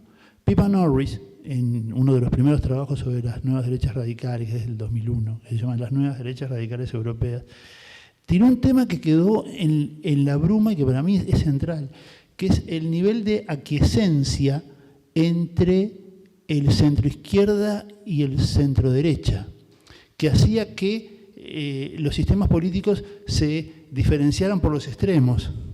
Entonces, cuando los niveles de insatisfacción empezaron a crecer, esa aquiescencia que había entre el centro-izquierda y el centro-derecha empujan y aceleran el proceso de degradación de la democracia. Y esa pista que da Norris hace 25 años quedó en la bruma. Y yo creo que es muy importante para tenerlo en cuenta. O sea, el desperfilamiento y la aquiescencia entre los sectores políticos que deberían diferenciarse no existían, era lo mismo. Eso por un lado. Y por último, la cartografía de la arena política es muy atractiva y me lleva a una reflexión mucho más profunda, que yo creo que es una cuestión que las izquierdas han soslayado desde hace ya mucho tiempo y creo que hay que ponerla de nuevo arriba de la mesa. Que es el tema del internacionalismo. O sea, en mi opinión, las nuevas derechas radicales apelan hoy ya a un cambio civilizatorio para peor. O sea, no quieren salvar el capitalismo, lo quieren transformar en algo peor. Y ese algo peor que quieren hacer con el capitalismo implica, en mi opinión, necesariamente un cambio civilizatorio profundo. Y yo creo que eso obliga a todas las izquierdas a replantearnos un concepto central que es el internacionalismo. Por eso esa cartografía me resulta tan esclarecedora, ¿no? O sea, porque hay una izquierda comprometida con la globalización que se ve como mala palabra, pero que puede ser un punto de partida potencial para armar un nuevo internacionalismo.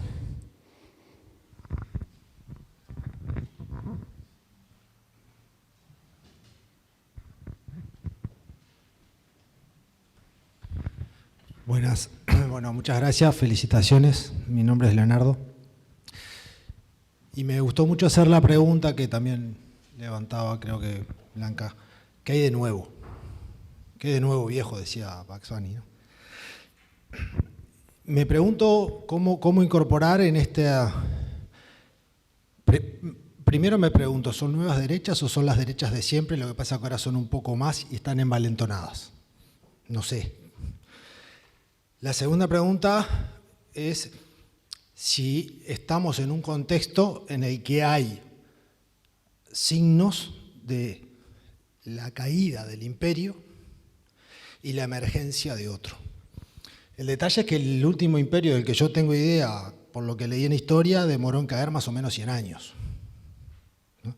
Pero hay algunos rasgos que aparecen y se repiten, ¿no? Pérdida de competitividad, niveles altos de corrupción,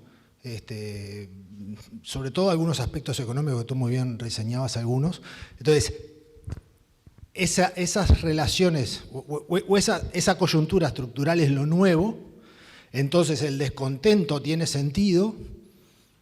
Ahora, ¿es un descontento nuevo o hubieron otros descontentos antes y no es tan nuevo? ¿No? Y la última consulta, reflexión, pregunta que les hago es, ¿por qué creen ustedes que es tan difícil para la izquierda transformar ese descontento en una nueva idea de cambio, revolución? Antes hablábamos de revoluciones. La izquierda tenía la bandera del cambio como un motor. Bueno, decía Blanca recién, es más complejo, pero ¿no lo era antes también? ¿O es ahora que es más difícil ser de izquierda y antes era más fácil? Y no sé por qué hicieron las revoluciones las que lo hicieron algunos que hoy peinan canas. Yo también, pero soy más chico. Entonces me quedé con esta idea de qué es lo nuevo. O en realidad es una continuidad y estamos en el movimiento del péndulo y un poquito agitado porque apareció China a hacer un poco de revuelo y la balanza comercial y acá, pero es más o menos lo mismo. Última pregunta.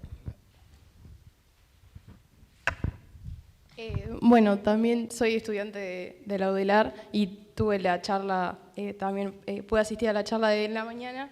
No pude escuchar mucho porque estaba muy arriba en el Paraninfo, pero pude agarrar unas cosas de la charla. Mi pregunta iba más hacia las nuevas generaciones y cómo se ve desde un paradigma desolador que las nuevas generaciones estén tan inmersas en estas nuevas derechas, ¿no? Cómo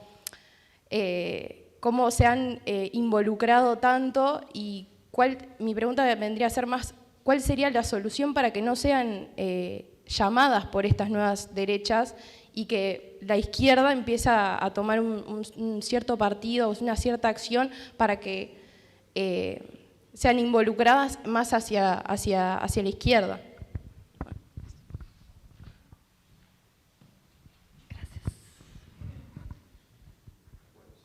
Hola. Bueno. Si les parece bien, les paso la palabra, pero con la oportunidad que me da Radio Sport, yo también quisiera subrayar una preguntita, algo que me gustaría que se profundizara. En dos detalles, uno tiene que ver con esta discusión sobre que mostraba José Antonio, ¿no? Encontrarán que ahí hay un libertario como Milei, ¿no? que uno diría, bueno, ¿es un libertario alguien soberanista? ¿Es un libertario alguien que impugna el orden global? Porque de alguna forma lo que está rechazando es desde una postura individualista algunos principios de regulación colectiva, ¿no? Pero en realidad lo que quería era que me gustaría si José Antonio podría poner un poco la discusión en relación con las izquierdas, porque daba el ejemplo de Sarah Wagner, por ejemplo, y acá sentado Steven Forti discutió también con Marcela, discutimos acá, el tema de las llegadas por izquierda a la extrema derecha. O sea, como hay una vía de llegada, como hay formas de repolitización y de transformación de algunas banderas, de algunos debates para la llegada por izquierda. Me gustaría que ese fuera un punto. Porque, y acá tengo un matiz con algún argumento que se planteó, quizá una de las transformaciones más relevantes de estas extremas derechas en este último tiempo es la construcción de miradas utópicas. Antes tenía una mirada como más arcaica, más de vuelta a un pasado, y ahora esta lógica tecnofuturista, ¿no? Tiene como una idea de proyecto futuro más revolucionario que hace parecerse bastante más al fascismo de los 20 y los 30, que era aceleracionista. Me gustaría también esta cosa, ¿no? del vínculo izquierda-derecha y la posición de la izquierda, y esta discusión sobre el aceleracionismo, cuando en esa época de los 20 y los 30 se disputaba por derecha y por izquierda qué hacer con la tecnología, el cambio y esas cosas. Ya que estaba, no podía dejar y subrayar una cosa que decía Marce muy, muy relevante del punto geopolítico en este asunto. Gracias. Todos ustedes. Bueno, muchas gracias por las preguntas. No sé si voy a ser capaz de responder a todo, ¿no? Pero al menos algunas creo que las puedo, digamos, unir con algunas reflexiones de carácter general.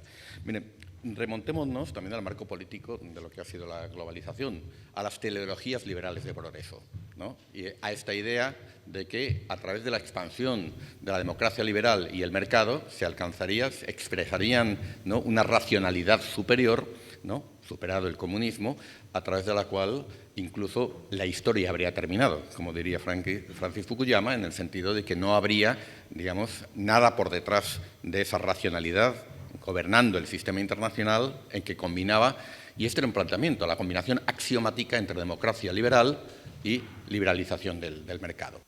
Incluso se llegó a afirmar, ¿no?, dentro de esa teleología, que China, en la medida que se incorporase a la globalización, expandiría sus clases medias, estas demandarían mejor gobernanza y mayor participación y finalmente, ¿no?, a través de la liberalización económica, la liberalización política sería inevitable. Este era el sueño, ¿no? Por otra parte, también, digamos, en esa compatibilidad entre y mutua interacción positiva, retroalimentación positiva entre democracia y mercado, en fin, la globalización representaba, el neoliberalismo representaba una promesa de inclusión social. Nada de esto se ha materializado, ¿no? Y si ya había un deterioro de la promesa de inclusión social, ¿no?, que representaba la globalización, especialmente en algunas sociedades, esta digamos, deja de tener credibilidad a partir de la crisis de 2008. Por parte del caso de China muestra que la liberalización económica puede no necesariamente comportar una liberalización política y el advenimiento de la democracia. Esta teleología de progreso que tiene un importante capital intelectual, ¿no?, y, digamos, y podía tener una función legitimadora del sistema internacional en 1990 o en 2000, hoy ya no la tiene, ¿no? Y quizás quien ilustra mejor la incompatibilidad y la contradicción profunda entre democracia liberal o democracia en general y liberalización económica en el marco de la globalización es ese juguete heurístico que es el trilema de Rodrik. Danny Rodrik, economista político, ¿no?, ya en el año 2011 ilustraba que en realidad hay tres objetivos que se perseguían en el marco de la globalización neoliberal, ¿no?, y que no se pueden tener los tres. Uno, la hiperglobalización, inserción profunda, integración profunda en la economía globalizada y liberalizada, bienes más baratos, capital a menor coste, eficiencia económica, soberanía nacional, por lo tanto el espacio nacional para llevar a cabo política, y tercer objetivo, democracia en el sentido amplio del término. Democracia electoral, pero también el contenido económico y social de la democracia. Pues lo que nos decía Rodrik, ¿no?, es que las tres cosas no se pueden tener. Y que si apostabas por la soberanía nacional, mantener el espacio de política en el Estado-nación y la hiperglobalización, quien iba a ser sacrificado en ese trilema era el contenido social y económico de la democracia, ¿no? Y esto es en definitiva lo que ha ocurrido. La resolución de ese trilema ha sido, hemos mantenido la ficción del Estado-nación, el Estado-nación pierde de facto su soberanía y su agencia, su capacidad regulatoria, su capacidad redistributiva en el marco de la hiperglobalización, que es la que se ha impuesto, y esto vacía de contenido la democracia en el sentido sustantivo e impide que se materialicen las expectativas de los ciudadanos. Esto como tendencia estructural. Si a esto se le añaden crisis, ¿no?, que agudizan ese trilema, la crisis de 2008, después la crisis del COVID, ¿no?, la teleología liberal, ¿no?, de progreso, pues pierde credibilidad, ¿no? Esto yo creo que, digamos, sería la visión de largo plazo. El hecho es que para una parte importante de la ciudadanía, y conecto con algunos elementos también que se ha dicho, que señalaba Camilo, que señalaba Marcela, ¿no?, hoy la democracia se presenta más bien como un obstáculo para la resolución de los problemas de la ciudadanía, que más como el medio a través del cual la acción colectiva, las demandas sociales se pueden ejercer, representar y convertirse en políticas sustantivas. Y esto ha hecho atractivo estos nuevos cesarismos, ¿no?, que emergen, que básicamente lo que están planteando es que hay que romper cosas y hacerlo rápido, sea en el plano nacional o en el plano internacional, ¿no? Bukele, ¿no?, frente al problema de la inseguridad ciudadana, básicamente lo que está planteando es que el Estado de Derecho es un estorbo, es un obstáculo, ¿no?, y que lo que hay que hacer es resolver las cosas por métodos expeditivos. Esto es lo que lo hace tremendamente popular, pero no es muy distinto en el plano de la seguridad la propuesta que él hace que la que hace Elon Musk, ¿no?, como CEO de una empresa, ¿no?, que en un momento dado irrumpe en las instituciones públicas y es aplaudido, ¿no?, porque rompe cosas y lo hace rápido. y resuelve los problemas. Este es el mensaje que se lanza. Entonces, lo que está surgiendo es un cesarismo, ¿no? Un decisionismo, un aceleracionismo en ocasiones tecnológico que promete la resolución de los problemas de la ciudadanía que la democracia no está resolviendo. Esto hace atractivo. La izquierda no está haciendo esto y no puede o no quiere o no sabe ofrecerlo. Luego hablaré de algunas propuestas que están emergiendo desde la izquierda, ¿no? Entonces, yo creo que este es un elemento que habría que mencionar. Y efectivamente, claro, en una charla así uno tiene que simplificar, pero efectivamente la desafección con la democracia tiene muchas causas y varían mucho según escenarios. El hecho de que los Estados no sean capaces de proporcionar o garantizar bienes públicos como la seguridad, ¿no? Pues en algunos lugares es determinante, ¿no? Por ejemplo, en América Latina y en particular en muchos países donde hay un problema real o percibido, porque también es construido deliberadamente, como en el caso de Chile. Es cierto que hay problemas crecientes de seguridad, pero es evidente también que hay una campaña política para acentuarlos, ¿no? Vincularlos a la migración, criminalizar la migración, en fin, esto es la política, ¿no? Pero el hecho es que en esos lugares la cuestión de la seguridad pues, es determinante. En otros lugares, por ejemplo, es la insatisfacción de las expectativas de progreso. Es decir, la precariedad laboral que afecta a los jóvenes, los bajos salarios, el hecho de que, por ejemplo, en nuestras sociedades el problema de la vivienda se ha convertido en un problema determinante. Y explica en gran medida la creciente aproximación de jóvenes, varones en muchos casos, a la extrema derecha. Está el problema de las masculinidades, en fin, todo esto efectivamente hay que...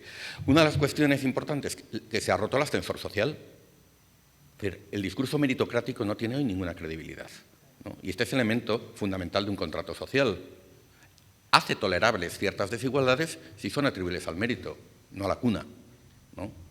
Mientras, si se rompen los mecanismos de promoción social a través del mérito, a través del esfuerzo, ¿no? Y eso es muy liberal, ¿no? Pero forma parte de la economía moral y de las ideas asumidas colectivamente de lo que es la justicia.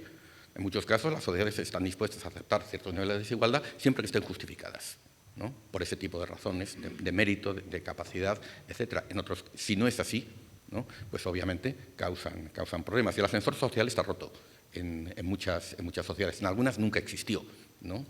Porque la desigualdad pues, se perpetúa a través de líneas de clase, de líneas de etnia, de lugar de residencia, etcétera, etcétera, etcétera, ¿no? Pero hay lugares donde existió y, sin embargo, pues, se ha ido deteriorando, ¿no? Bueno, más cosas que se han comentado y que me gustaría también destacar de forma muy breve, ¿no? Por ejemplo, respecto a la cuestión de las soluciones o que se proponen desde la izquierda. Aquí me permitiría, si me lo permiten ustedes, pasar una diapositiva.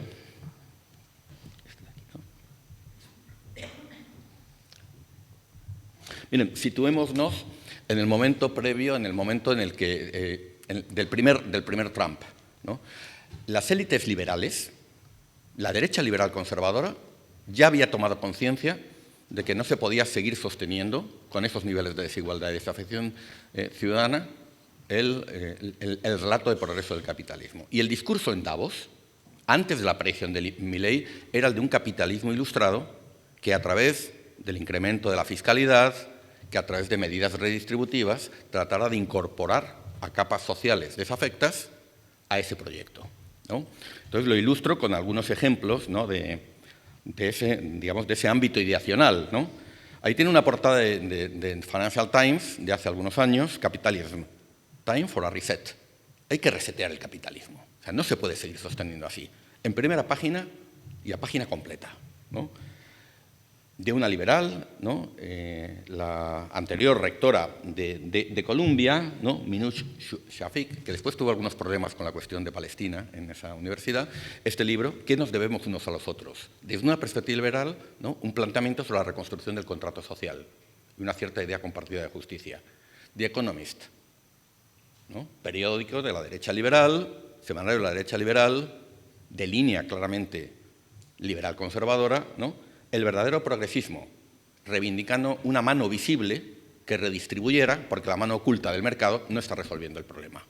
Todo esto son ejemplos de hace algunos años. Un artículo de Wolfgang Munchau, ¿no? Un artículo en plena crisis del euro, referido a Europa, ¿no? Señalando que las élites no están siendo conscientes de lo que le están haciendo a las sociedades y se las están enajenando, hablando de un momento María Antonieta de las élites, abiertamente. ¿Y cómo reaccionan la mayoría centrista a la que se ha aludido? Esos sectores democristianos, socialdemócratas, ¿no? Ya responden con un conjunto de políticas y lo hacen, ¿no?, antes incluso del estallido del COVID, ¿no?, de la profunda crisis del COVID, lo hacen con propuestas para reconstruir el contrato social y al mismo tiempo superar las constricciones económicas y ambientales que la globalización ha tenido hasta ese momento. Y lo hacen con la propuesta de los nuevos pactos verdes, ¿no? Y reflotan la idea del New Deal. Buscan inspiración en lo que fue la idea del New Deal de Roosevelt, pero incorporando la variable ambiental.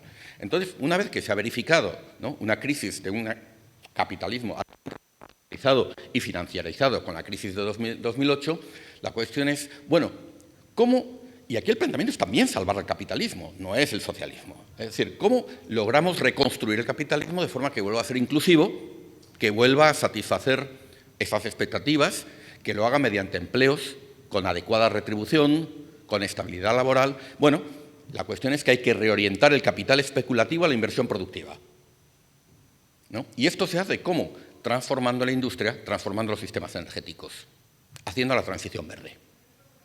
Y la transición verde se convierte en el eje para la reconstrucción del contrato social. Cuando en 2019 la mayoría centrista en la Unión Europea, primera Comisión von der Leyen, inicia su mandato, lo hace aprobando el Pacto Verde Europeo. Y el Pacto Verde Europeo no es un conjunto de políticas climáticas, también lo es. Lograr el net cero para 2050, la neutralidad climática, ¿no?, acabar con los coches de combustión, transformar nuestros sistemas energéticos. El objetivo es reorientar la inversión a esa transformación industrial, a esa transformación energética, ¿no? Y esa inversión, antes especulativa, debería generar crecimiento, debería generar empleos y reincorporar a la sociedad. Y Biden hace algo parecido. Biden además tiene la experiencia del primer mandato de Trump. Dice, bueno, tengo que recuperar esas clases medias. Y lo hace con la Bidenomics, que es la versión estadounidense del Pacto Verde, ¿no? Políticas orientadas a la transición energética y verde, pero que al mismo tiempo están explícitamente, ¿no?, planteadas con el objetivo, ¿no?, de reconstruir el contrato social, a través del empleo, a través de los salarios, a través, en definitiva, de volver a establecer una narrativa de progreso. Y estas son propuestas socialdemócratas, ¿no? ¿Qué es lo que le ha ocurrido a estas propuestas? Básicamente tres cosas, porque no han tenido éxito. En Estados Unidos tenemos un nuevo mandato Trump, ¿no? En la Unión Europea ahora tenemos un cambio en la correlación de fuerzas en la que sigue gobernando esa mayoría centrista, pero sin embargo, ¿no?, la extrema derecha ahora se convierte en un puntal ocasional al centro derecha, la mayoría de Venezuela, como se la denomina, para apoyar ciertas medidas, ¿no?, y ha inclinado la agenda verde hacia un retroceso y una agenda desregulatoria mucho más clara. Bueno, son tres factores, en mi opinión, los que explican que estas agendas no hayan logrado ese objetivo. El primero de ellos, ¿no?, es la primera de las razones es que es el factor temporal. 4 años no son suficientes, ¿no?, para transformar nuestros sistemas productivos y energéticos. Segunda razón, es que además del tiempo reducido, es que hay una serie de shocks exógenos que generan tensiones inflacionistas y en la práctica, ¿no?, invalidan parte de esta agenda. Uno es el COVID y el otro es Ucrania. 2022 viene una crisis energética que sí acelera la transición hacia las renovables, pero genera unas tensiones inflacionistas o agrava las tensiones inflacionistas que ya habíamos visto con el COVID. La inflación en muchos lugares, también en América Latina, ¿no?, es un factor muy importante que explica el cambio de ciclo electoral. En el caso de Estados Unidos es un factor decisivo para entender el segundo triunfo de Trump, ¿no? Y por eso en Estados Unidos, ahora en el debate político, ¿no?, está en el centro la cuestión de la affordability, la asequibilidad. A la gente no le llega,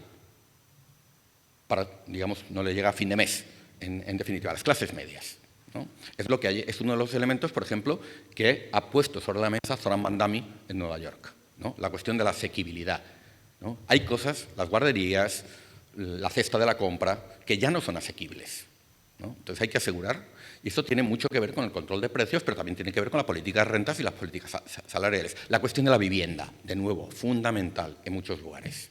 Cada vez es un bien que ha sido financiarizado, ¿no?, en el que han entrado los fondos de inversión, han entrado en algunos lugares, ¿no?, los Airbnbs, etcétera, y ha dejado de ser, ¿no?, la vivienda ha dejado de cumplir su función principal, que es su valor de uso, y se ha convertido pues, en un activo de inversión, en muchos casos mucho más rentable que cualquier otra colocación.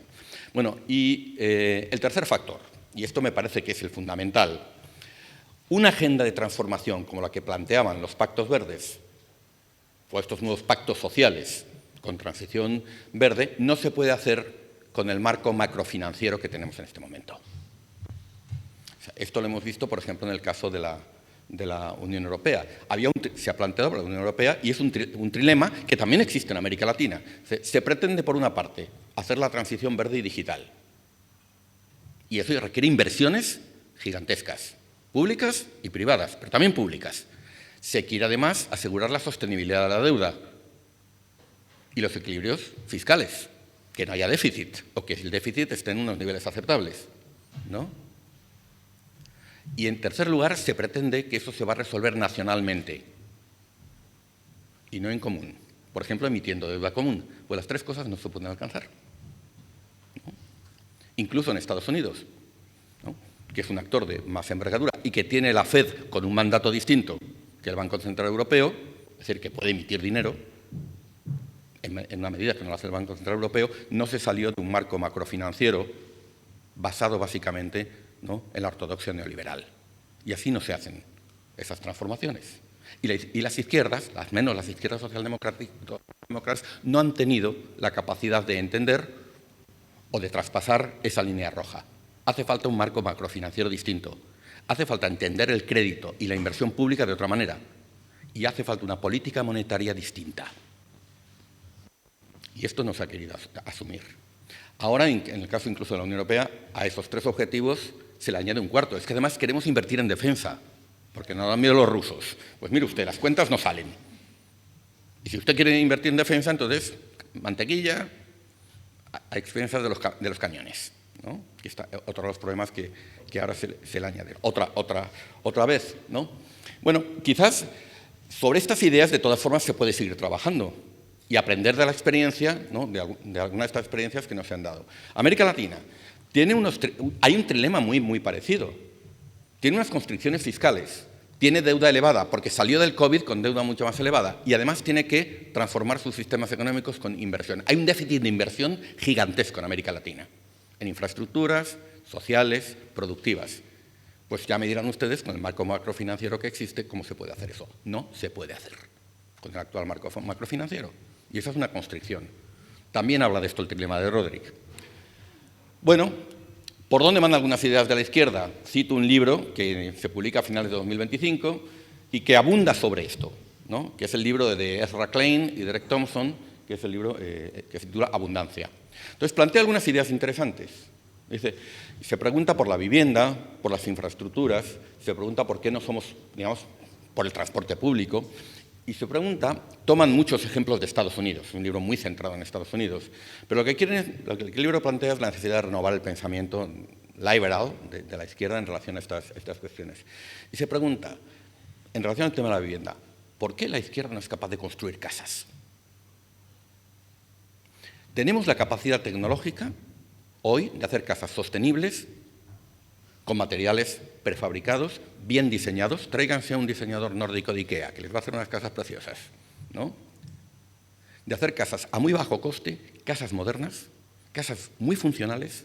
Podemos hacer casas, ¿no?, ecológicamente sostenibles, tremendamente eficientes desde el punto de vista energético. ¿Qué propuestas tenemos para eso? Que es una necesidad y una demanda social que tiene que ver con la emancipación de los jóvenes, con la cuestión de la asequibilidad. ¿Tenemos alguna propuesta sobre eso? Y hace además un análisis. Transporte público. Toma un ejemplo muy interesante. Lo lanzo simplemente para pensar. California, el estado en Estados Unidos más avanzado en la normativa ambiental, ¿no? Llevan 30 años, 25 años, pensando en hacer un tren de alta velocidad. No lo han hecho. No pueden. Normativas, financiación, NIMBYismo, ¿no? Movimientos que no quieren que eso pase por cerca de su casa, ¿no? Litigación permanente. El hecho es que después de haber invertido miles de millones de dólares, no se han tirado ni un kilómetro de raíl. No voy a hacer una defensa del sistema chino, es autoritario, no debe ser nuestra referencia. Pero China hace decenas de miles de kilómetros de línea alta, de alta velocidad. En Europa con problemas también los hacemos, ¿no? Entonces, ¿por qué no se es capaz de producir cosas y de hacerlo y de ofrecer un horizonte de progreso que satisfaga necesidades materiales con una lógica colectiva, con una lógica ecológica? Y esta es la idea que, por ejemplo, plantean estos autores. Entonces, a mí me parece interesante. Dice también una cuestión, algunas de las normativas que se desarrollaron desde la izquierda en los años 70, 80, 90, hoy en realidad se han convertido en obstáculos para poder desplegar ese programa, ¿no? Ya tenemos en las izquierdas en España algunos abundantistas, ¿no? que plantean, a ver, si lo que ofrecemos es de crecimiento, ya me dirán ustedes, de crecimiento sin cuestionar la desigualdad, pues ya me dirán ustedes el tirón electoral que eso puede tener, ¿no? Bueno, entonces son simplemente algunas pinceladas, algunas ideas, pero lo importante, si no somos capaces de tener una narrativa de progreso, es muy difícil que podamos recuperar a todas esas mayorías que prefieren las retroutopías del pasado o los jóvenes en España están reivindicando el franquismo, porque con un salario del padre de familia se podía comprar un piso y la casa en la playa y el SEAT 600, ¿no? Y había seguridad y no había inmigrantes. Yo tengo que dedicar ahora tiempo de mi trabajo en la facultad a explicar que todo eso son bulos y mitos, ¿no? Con contrafactuales, en fin, trabajo sobre eso. Pero eso está ahí, ¿no? Tenemos retroutopías que se presentan como más atractivas que el no futuro, por una parte, y luego tenemos el solucionismo tecnológico. Lo que hay que hacer es poner el gobierno en manos de gente como Elon Musk, ¿no? Que saben lo que hay que hacer. Y si en un momento de una normativa, un tribunal, un parlamento, digamos, se pone por delante de lo que hay que hacer para acelerar el cambio tecnológico, fuera, ¿no? Y eso se ha convertido en un paradigma que no estaba presente, por ejemplo, en Trump o en algunas de esas ultraderechas, pero que empieza a aparecer con fuerza y que está siendo teorizado incluso por estos autores de la Ilustración Oscura, como Curtis Yarvin, Peter Thiel, etcétera, etcétera. Estamos en tiempo, pero si no les parece mal, nos vamos 5 minutitos más para cerrar. Marcela. Nos No quedó un te elemento, respondí. va a cerrar Marcela, que conversamos ahí, pero nos había quedado pendiente pensar esa idea de cómo la geopolítica quebraba a las derechas o generaba algunas tensiones. Simplemente que tomarnos unos 3-4 minutitos en eso y después hace una buena síntesis. Bueno, también lo traía preparado. No, Más que nada la discusión. sí, ahora, simplemente, en el trabajo que hemos hecho encontramos elementos comunes. El antiglobalismo. Es lo que le permite a estas ultraderechas reunirse en la Conferencia de Acción Política Conservadora, que se reúne en distintos lugares, ¿no? Darse palmadas en el hombro, hacer actos electorales juntos y presentarse como en internacional con ideas similares. Ahora, cuando llegamos a la realidad de la geopolítica, no necesariamente están de acuerdo. Y hay proyectos muy diferenciados. Orbán es prorruso, Meloni es prooccidental y proucraniana, por ejemplo, ¿no? Ahora la guerra de Irán está partiendo el movimiento MAGA en Estados Unidos, porque el movimiento MAGA, Trump llega a la presidencia con la promesa de sacar a Estados Unidos de guerras como la de Ucrania y de no volver a involucrarse en guerras. Hace unos días su director de contraterrorismo ha dimitido, ¿no? Y es un hombre del movimiento MAGA, o sea, no es un funcionario neutro, sino que es un hombre, porque entiende que la decisión de ir a la guerra de Irán es contraria a la promesa electoral que había hecho. Entonces, el caso de la guerra de Irán, como las guerras que son el resultado de estas apuestas geopolíticas nacionalistas arriesgadas de algunos de estos líderes, pues están partiendo a estos movimientos. Y aquí traía un cuadro que publica en primer lugar, propone en primer lugar Bruno Masáez, exministro portugués, en un artículo en New Statesman, ¿no? Y que después reproduce, un año después, sin citarlo, mala praxis, Gideon Rachman, un columnista de Política Internacional Financial Times. Entonces, lo que nos dice es que tanto izquierdas como derechas, ¿no?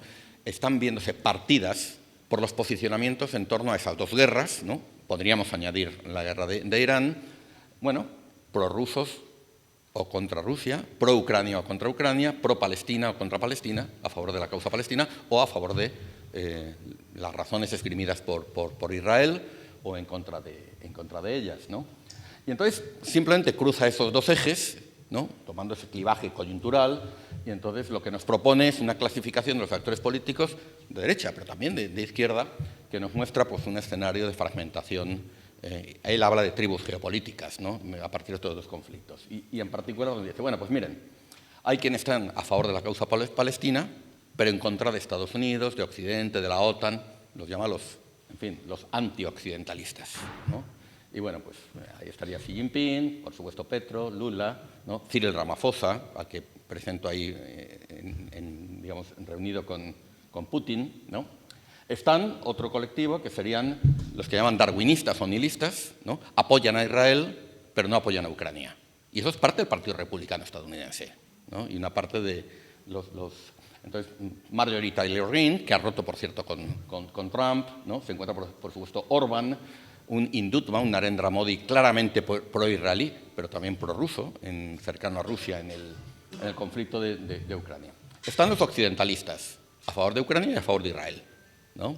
Este es un grupo bastante nutrido, ¿no?, de derechas liberal-conservadoras, socialdemócratas, incluso verdes alemanes, ¿no?, que los situamos más en la izquierda, como Annalena Baerbock, actual presidenta de la Asamblea General de las Naciones Unidas, anterior canciller, ministra de Asuntos Exteriores alemana, por supuesto von der Leyen, Meloni, que está aquí, no está donde Orbán. Esto es lo que divide hoy, el elemento fundamental que divide a reformistas y conservadores europeos, grupo ultraderecha del Parlamento Europeo, y patriotas por Europa, el grupo liderado por Orbán, es la posición sobre Ucrania, ¿no?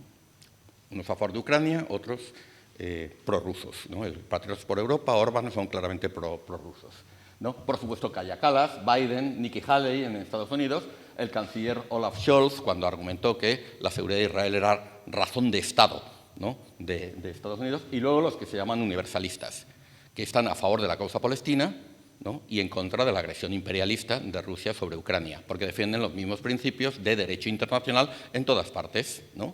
Pues, digamos, ahí estaría Pedro Sánchez, en el caso español, el primer ministro noruego, Boric, como representante de las izquierdas latinoamericanas. De hecho, la posición adoptada por Pedro Sánchez ahora respecto al conflicto de Irán es la continuidad de esta posición, ¿no?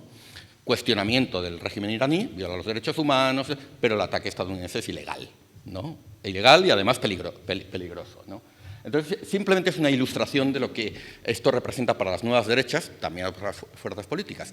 Pueden tener el mismo planteamiento antiglobalista en torno a toda una serie de temas de la agenda internacional, contra la igualdad de género, contra las políticas del cambio climático, en materia de derechos humanos, en materia de migración. Eso les da una unidad, pero cuando llegan los dilemas de la política internacional concreta, no necesariamente están en el mismo bando.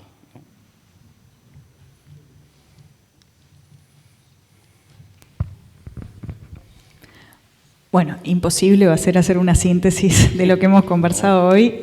No me voy a lanzar a esa tarea que ya de pique reconozco perdida. Pero bueno, sí tomar algunas de las cosas que se estuvieron conversando acá y bueno, que se estuvieron planteando también en las preguntas. En esto en la última pregunta que planteaba Leonardo sobre qué es lo nuevo, solo comentar una cosa muy cortita. Hace un tiempito, en 2024 creo que fue, pero ya se siente como un tiempito cuando pensamos sobre estos temas, ¿no? Como que la realidad nos avasalla nuestra capacidad de pensar. Pero bueno, hice un trabajo que se llamaba La revolución del statu quo, un título completamente aporético, retomando también un poco la idea de Stefanoni, esto de la rebeldía asociada a las derechas, donde traté de problematizar esto que vos estabas trayendo, desde dónde es lo nuevo y también en diálogo ensayístico con las formas que tenemos de pensar esto, con los desarrollos que han hecho Camilo y José Antonio y otros en relación a esto. Te contesto muy rápido en relación al trabajo que hicimos con Paulo cuando estuvimos viendo cómo se manifestaba esto en los discursos en redes sociales y en X en particular. Cuando veíamos cómo se articulaban las diferentes dimensiones discursivas asociadas a estos actores, Lo nuevo surge en que el terreno sobre el que hablan no es el mismo ya. Es imposible pensar estas cosas si no las pensamos en relación a lo que se ha hecho desde los progresismos, a lo que se ha hecho en torno al avance en derechos. O sea, hay muchas cosas que tienen que ver con reacción, por supuesto, pero también tienen que ver con producción, ¿no? No es solo reacción, sino también producción, y que se produce sentido común. Y creo que en eso también tenemos que considerar parte de las discusiones que estamos teniendo. O sea, hoy estuvo sobrevolando, ¿no? Las nociones en torno a la justicia, las nociones en torno a la libertad, ese tipo de cosas, y vinculadas también a la democracia, vinculadas a lo común, vinculadas a los proyectos políticos hacia lo común o no. Gran parte del éxito que han tenido estos actores, y en eso creo que también tiene un punto Mood cuando habla de cuáles son las características, digamos, de estos actores de la cuarta ola, digamos, es esto de correr las fronteras de lo que es admisible públicamente, ¿no? Y la normalización de determinados discursos en democracia que no eran admisibles, ¿no? Y bueno, y en ese sentido vienen corriendo esa frontera, y se viene corriendo la frontera de muchas cosas, también de las violencias que son admisibles, ¿no? En el espacio de lo público. Primero vienen las palabras y después vienen los garrotes, ¿no? Como también ha dicho José Antonio en otras oportunidades. Y ahora están indisolubles, ¿no? O sea, cuando miramos la situación geopolítica actual, vemos esa conjunción fuerte de estas dos nociones. Pero bueno, entonces, ¿es reacción? Sí. Creo que también nos invita a pensar sobre la fortaleza de las raíces también de algunos procesos. En estas reacciones y en estas producciones de sentido también tenemos elementos para problematizar sobre hasta dónde se han podido mover los motores de las fábricas de la desigualdad, ¿ah? Creo que también es una invitación a pensar en ese sentido. Y bueno, y tomando también un poco lo que planteaba Blanca sobre la insatisfacción, recordaba un artículo que escribió René Ramírez también en un informe que hizo Claxo sobre el estado de la democracia, donde lo que hacía era comparar un poco esto de la opinión pública con indicadores más objetivos, entre comillas, de bienestar material, económico, etcétera, y no había una correlación lineal, claro. O sea que sí, es más complejo el tema, y sin duda que, bueno, que tenemos que pensar los relatos que se construyen, las narrativas que se construyen en torno a estas cosas, tenemos que pensarlas también relacionalmente a nivel de la sociedad, cómo se construyen. Y hoy estuvimos hablando mucho de democracia, pero cuando hablamos de democracia tenemos diferentes dimensiones para pensar la democracia, y estos actores no son los únicos que adoptaron una visión minimalista de lo que es la democracia. Entonces, en ese sentido también creo que hay una alerta, digamos, que va más allá de estos actores, ¿no? O sea, por muchísimo tiempo consideramos a la democracia restringida a determinados elementos. Entonces, ahora vemos autoritarismos con apoyos mayoritarios y pensamos que estamos dentro de las reglas de la democracia. Bueno, la democracia es mucho más que eso, y en ese sentido creo que también tenemos responsabilidad, digamos, en pensar lo que nos muestra ese espejo distorsionado, ¿no? Bueno, me quedo por acá, gracias. Muchas gracias, José Antonio, por la generosidad de compartir con nosotros esta instancia. Marcela, lo mismo, gracias por generosamente ayudarnos a conversar y traer ideas acá. Gracias a todas y todos, que tengan buenas noches.